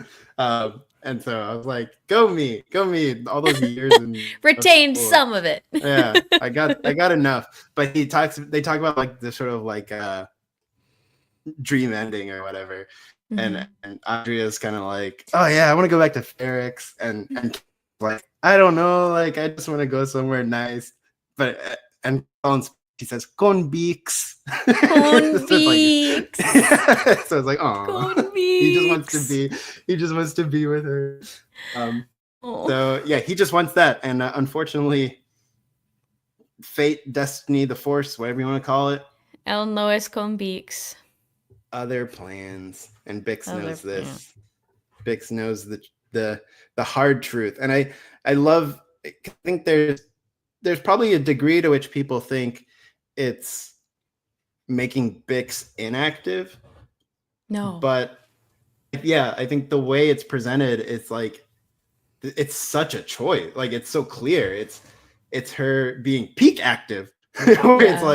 It's like she's taken all this in, and she knows like she can't be the thing that ruins the mission, or you know, that sidetracks him from this cause. And it's interesting thing, just going back to Messenger before, where when they start approaching the force healer, and they're like Cassian's like, nah, this is bullshit. And he's like, Marva would hate this. And then she's like, you know, maybe, you know, some are kind of kooked, but you know, and just having that skepticism a little bit, approaching, you know, keeping at arm's length. And now it's like we've known to this point where she's meditated on it so much that it's like it doesn't feel like bullshit.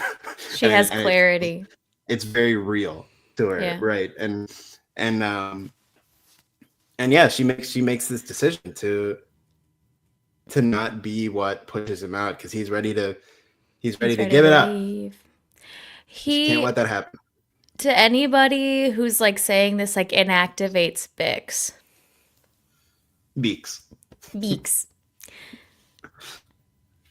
This selfless, painful, devastating decision saved the galaxy.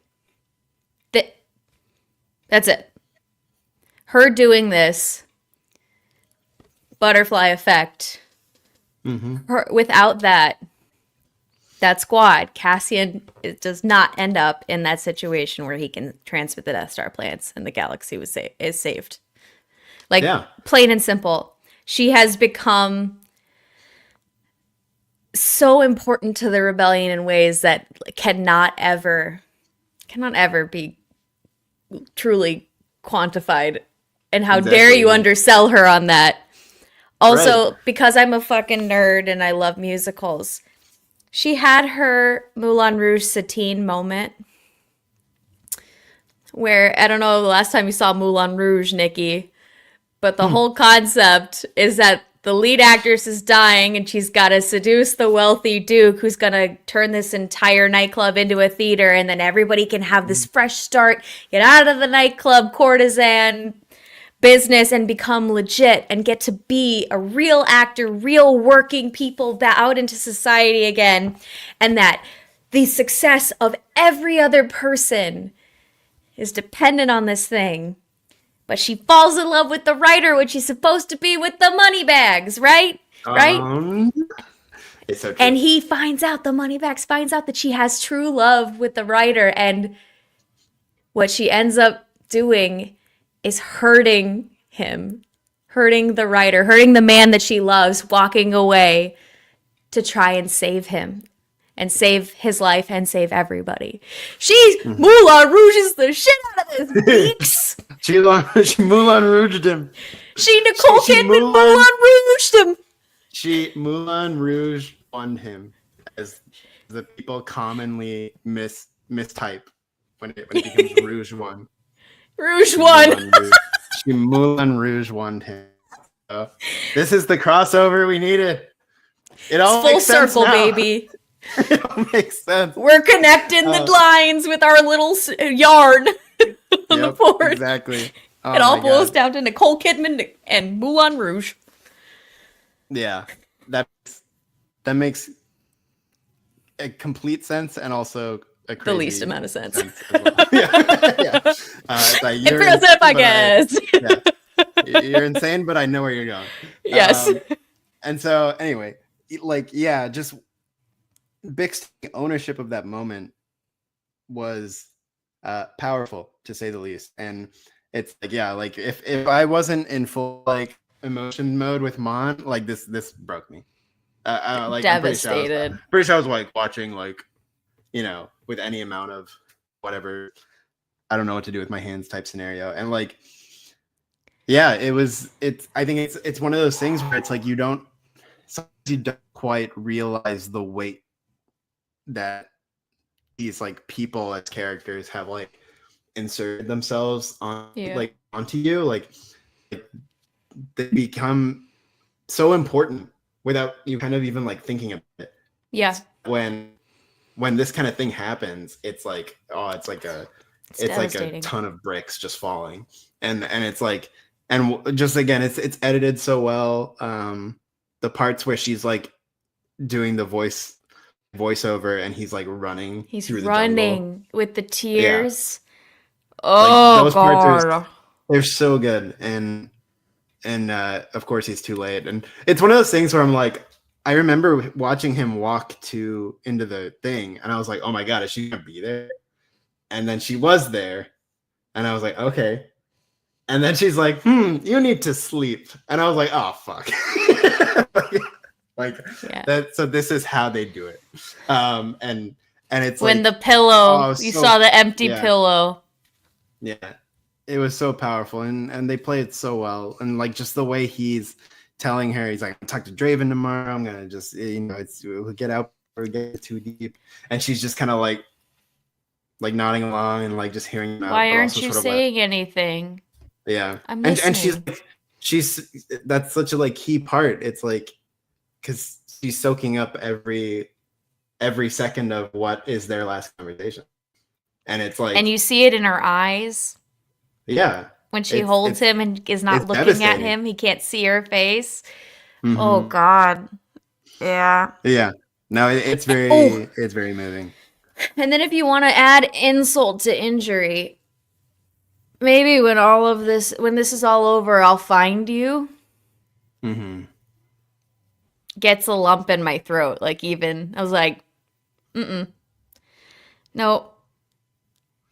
Nope, you can't. And again, it's also that just sort of that message of hope as well, where it's like everybody who plays this game knows the deal, right? Yeah.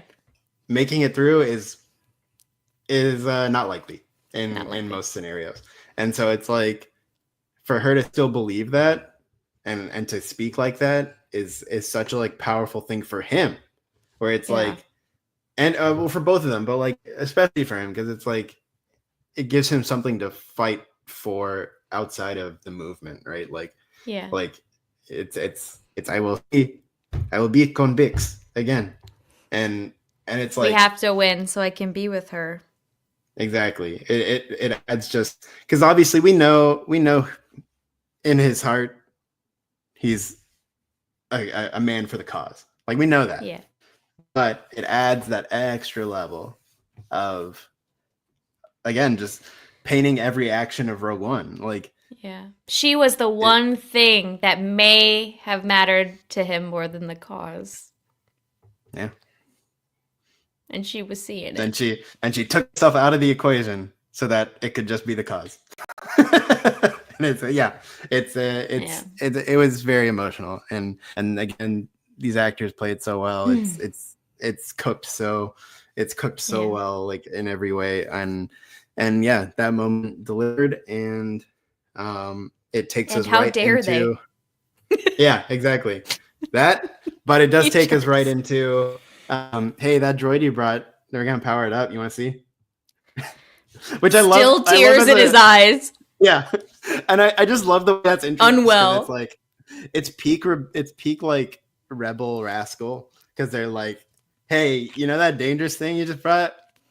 Let's see what happens when we start it up. And I love the like technician dude who is a named character. I just love the attitude he brought to that, what I'm sure is a one scene role. Like, yeah. Where he's just kind of like, yeah, well, you know, it's all this, we got goggles. Goggles. And so I want those. Cassian takes the rifle, however, and we boot up Kay, and the lovely tones of Alan Tudyk greet us. You want to know something upsetting, though? What's that? Kay's first words to Cassian were hello, and his last were goodbye.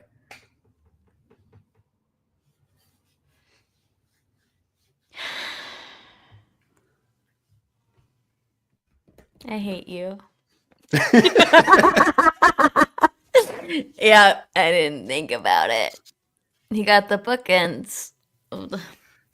Yep. But he's here. He's here for his homie.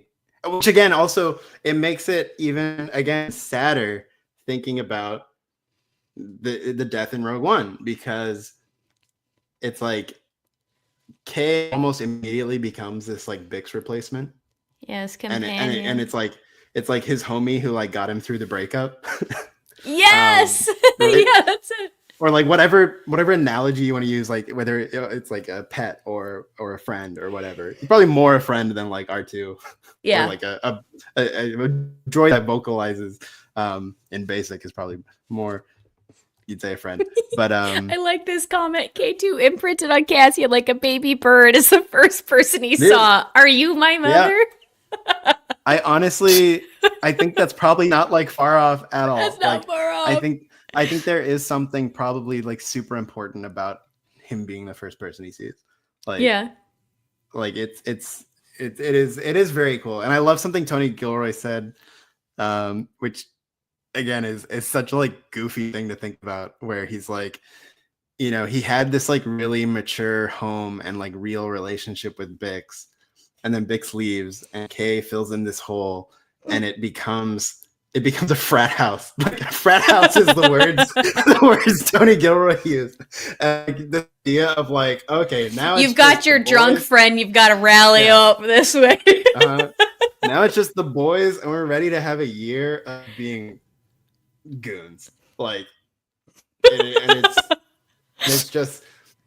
it's very fascinating to just think of the emotional whiplash Cassian goes through. he's like, I lose my perfect woman, everything who has been in my life since I forgot. Oh, Bix uses a really specific term with force healer. She's like, I don't remember not knowing him or something. Yeah. So it's like that's their relationship, and that gets replaced for now as sassy unit. Who, like, I know you just got dumped, bro. You want to go do keg stands in the backyard? Yeah. And also, it's like, they're playing beer pong, and Kay throws the ball like really far, and he's like, "Oh, I did not know I could throw like that." And Cassian's like, "I saw you throw some French people around." Trust me, you can. Yeah, you got the arm for it. You got a can. Yeah, no, it's such a whiplash. It must just be such whiplash to like have this, but also he needs it. Like, yeah, you can just see him sort of like burying himself into like now assimilating this droid into their lives as just a way to like not engage with the fact that Bix is gone. But oh my god, I think we got through the episodes easily. Yeah, we did. There's probably some people here and there we didn't quite touch on. There was a lot. Okay. It's a little Luthen Law Day, maybe. Maybe Luthen light-ish on these episodes, but that's okay. I assume he's gonna have a lot to do next week. I think we're gonna get to him. Yeah. So, man. Yeah. I think that's more or less a good way to now wrap everything up. We'll do what we did last time. We're gonna name some VPs. So, oh god, Claire, in this massive episode, who would you like to name as your MVP for episodes 7 through 9? I think it's hard to pick an MVP. Don't be afraid for the first. Don't be afraid to say the. Don't be afraid to. You can skip past obvious answers. We all fucking know Mon Mothma's the MVP. Like we all know. So no pressure to say anyone in particular. Who do you want to give a massive shout out to? My 4. Putting shit into motion and bringing Star Wars back to the mystical shit. My MVP is Force Healer Lady Without a Name.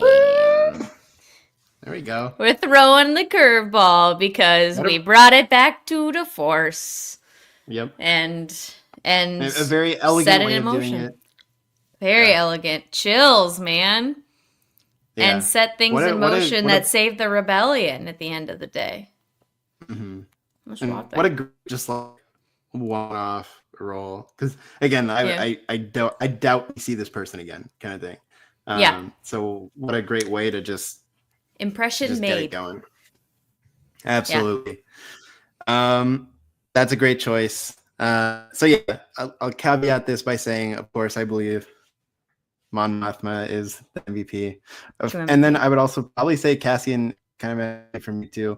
But he got a lot of strays this week though. Oh yeah. But I really do for this week, I want to give my MVP shout out to Wilmon Pack. That was gonna be my honorable mention, dude. Because we thought he was toast. We thought he was toast so badly. We thought this guy was level 7 on the toaster burnt. Anakin Mustafar level burnt toast. Mustafar level. But he's made it out. He made it out of the massacre. Legs a little fucked, but he made it out. Most importantly, with his hunty. That's key. Wilmon let love win, and he was rewarded for it. It's, again, another piece of Star Wars. The Star Wars mythos it's Luke in Return of the Jedi. Like it's like this is what matters. Like The hunties.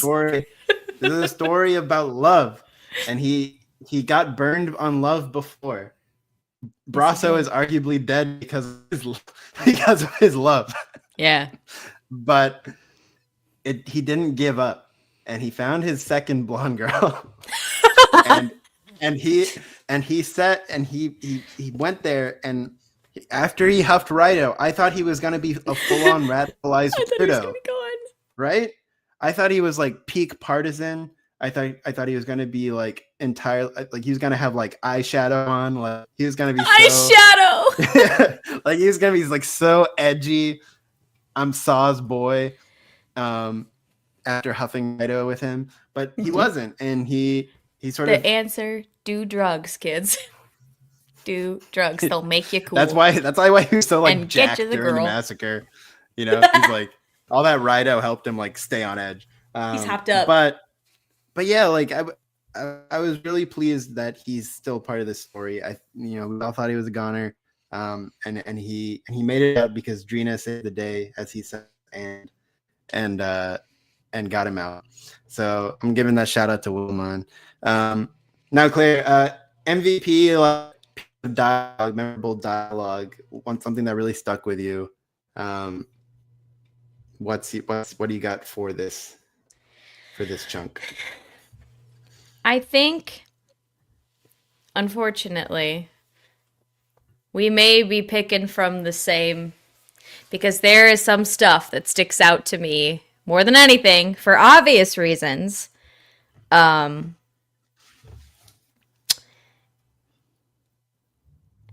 When truth leaves us, when we let it slip away, when it is ripped from our hands, we become vulnerable to the appetite of whatever monster screams the loudest.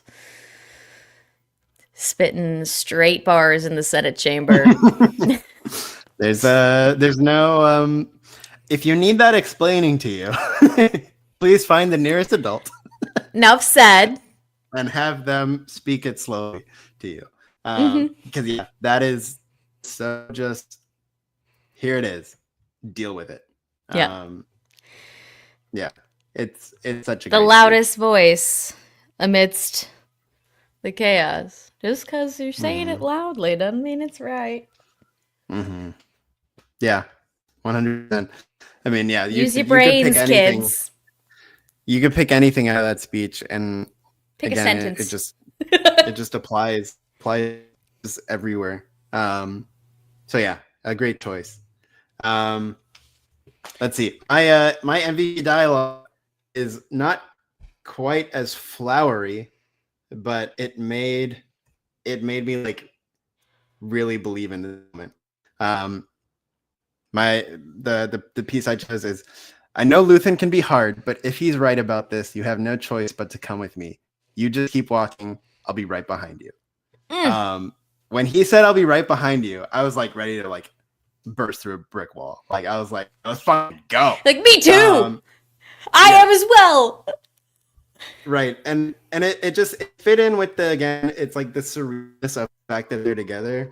But then it actually reminded me, and it sort of continues with through the end after he shoots Laura, he's like, take my hand.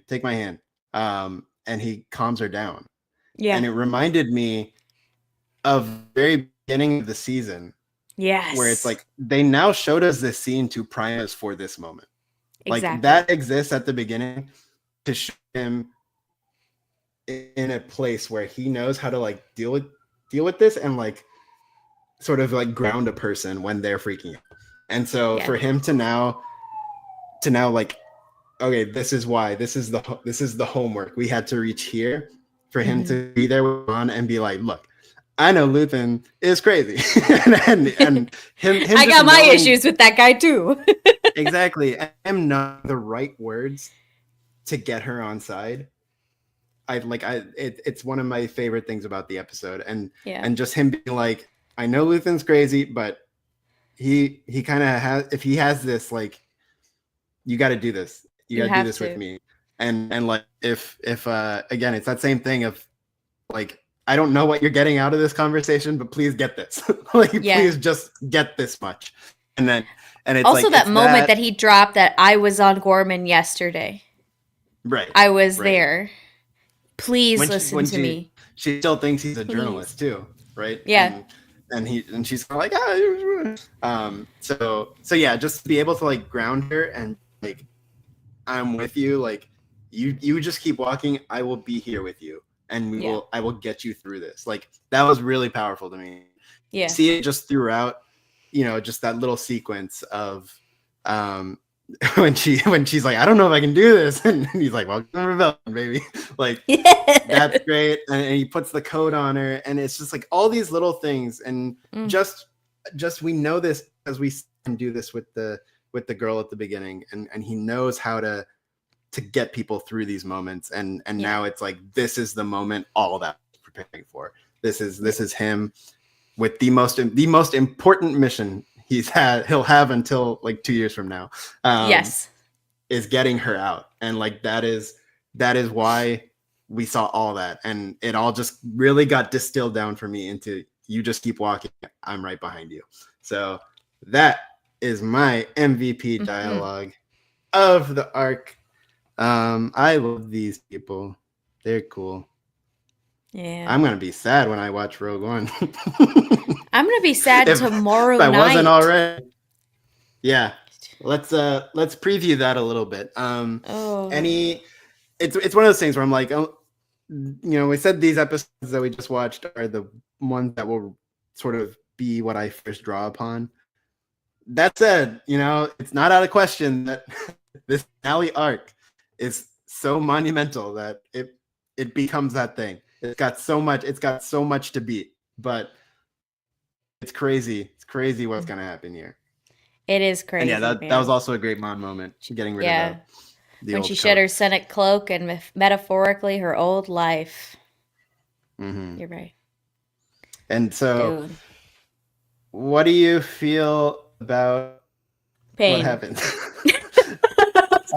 I think one interesting aspect is thinking how they deal with this, a little bit of a time issue, because we're in 2 BBY now, or BBY2. And so if we jump a year, we're still at BBY1, which means we still need to get to 0 if allegedly this ends walking into Rogue One. So we still have kind of like a long chunk of time. I've seen people, a lot of ground to cover. Yeah, I've seen people guess that like maybe the first 2 are BBY1 and then the last episode is 0 or something else or whatever. I know we sort of talked earlier about like B and whether he's going to show up again. I think was it Rick said post credits. Maybe post credits is 0. And again, it's like the power of what Bix did. It's like, did she save the galaxy? She also like potentially saved herself. Like the Bix lives truthers got a shot at the arm with that, because good on you, Bix truthers. I didn't believe you guys. Because who would have if they weren't thinking about it? But it's like I really like this idea of sort of like this epilogue or whatever of post Rogue One, maybe even post Jedi, whatever. It's like Bix and B2 together, and Bix placing the brick on Rick's road for Cassian. Like, let's go, Tony at home. Tony, let's go. And even if that's wherever you place that in the timeline, I think it'd be nice to see Bix move forward and keep Bix in the story in the galaxy. That hurt my feelings though, Nicky. But it would be so good.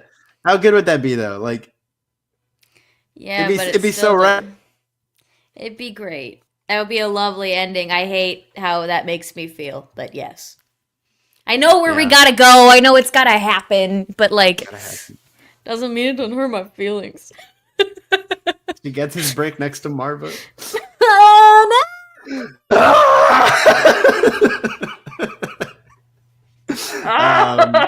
And she'd be I'm gonna be so unwell tomorrow night. It's like Cassian not gonna be always okay. were bricked up. Oh, There we go. I brought it back down now. you brought it back. But yeah, I'm really curious to see that because like I don't know how you fit into the story at this point. It kind of does feel like he's not. It's like you need a little epilogue to check back in. But we'll see. The other sort of theory I have going forward. I've not read spoilers, so I'm not trying to play This is not a spoiler. It's a tease from Chris Swift. I've read multiple reviews that say the last shot of the finale is insane/emotional. Of course it is. Because what else have they been giving us? It's fine. Yeah. No, Cool. It's very mid. Great. Very mid thing. I'm sure it's going to be mid. Yeah. But It's fine. yeah, like I haven't seen anything, so I don't know. I haven't either. I don't know anything. Thank God. Right. So but I'm also scared. The thing I was thinking about a lot actually is how much talk there is about becoming a liability, and because we didn't talk about Luthen a whole lot. I think shit's gonna be bad in the next one, and Cassian like straight up says to him like, if you stay, they will find you, and Luthen's kind of like, well, you gotta roll the dice, baby. And so now I'm kind of wondering if they do find him, and if it involves Lonnie, and like trace through Lonnie or something, and then the mission is like Cassian has to take Luthen out, stop. Oh God! To make sure the knowledge is, because it felt like they were really like talking about this a lot. Like, yeah, can't get captured or get captured. It can't happen. It'll all come down. And now it's like, what if he gets captured? Because now they sort of like teased that, and they've teased ending, keeping security. And what I love about that idea is, I almost feel like then if that is the case. And Luthen sees Cassian like about to take him out. Luthen's gonna be like, "My boy, you took on everything I told you. You took on everything I told you. You are my greatest student, my protege, my beautiful boy. Please shoot me. Please shoot me in the head."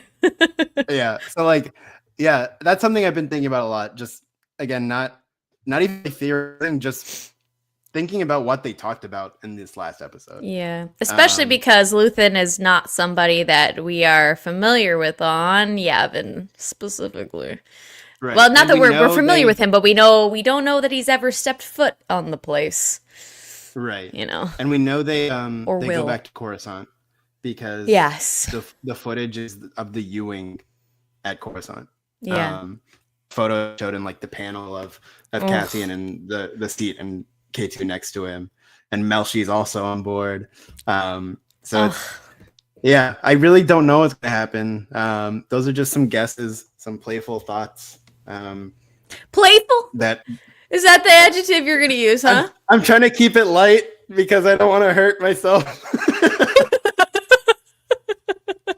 At least Cassian and Mon are okay.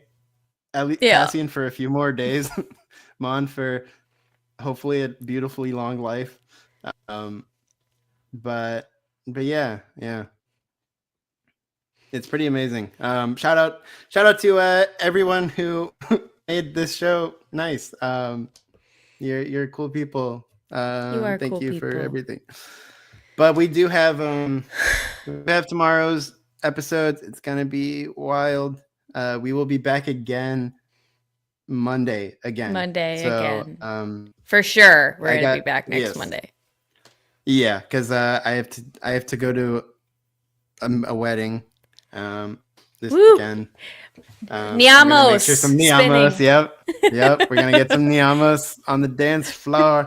We're gonna take some shots. I'm gonna crash out. Come on. And Sagrona. Because that's gonna be something. And so because of all that, busy week, we're just gonna do Monday again. I have some time to think about it, some time to process, cry, sitting down in the shower over it, and then get over. Yeah, plenty of time to get out of the system, and then we'll also we were gonna, last week we talked about doing Tales Talk as well, but There's a lot, demanded okay? so much.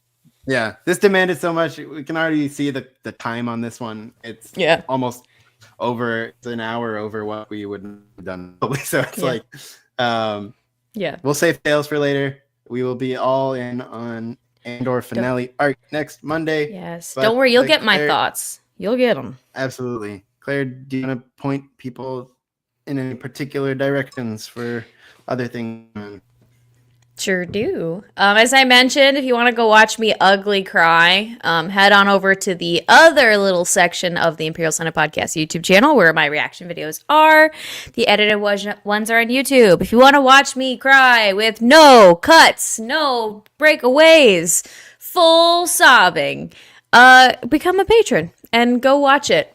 It's great. I decided to do this a long time ago, before I knew I'd be in for this shit on the internet. So go watch me cry.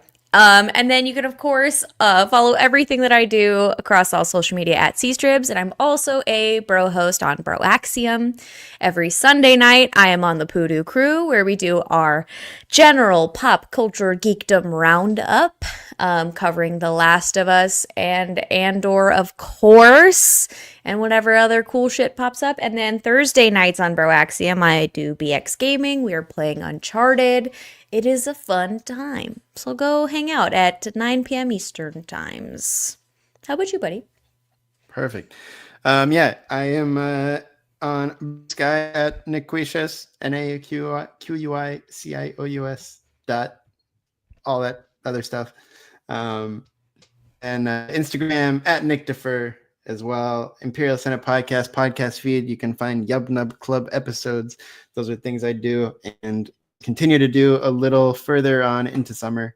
Basically, I just got to get out of May before I have time for any of that. So expect more around June for some more stuff with that. But otherwise, just keep it locked in on the Imperial Senate podcast, YouTube, and podcast feed. I think audio versions of this go up on the podcast feed. Yes. So, the other member who is not here, Charlie, is sorting those things out for us on these weeks. So you can, if you don't listen or don't want it on YouTube, or it's easier to listen in the car or whatever, those will be on the podcast feeds. And we'll see you back next time. Enjoy your last few hours of Andor-less finale or Andor finale-less life. Remember to calibrate your enthusiasm because we don't know what's gonna happen, and it could be scary, but I think it'll be beautiful in the end as well. So, and we're in this together, friends. Absolutely. We'll catch you on Monday. So thanks again for being in. Share the news that we do this, and we'll see you Monday. Thanks, everybody. Bye.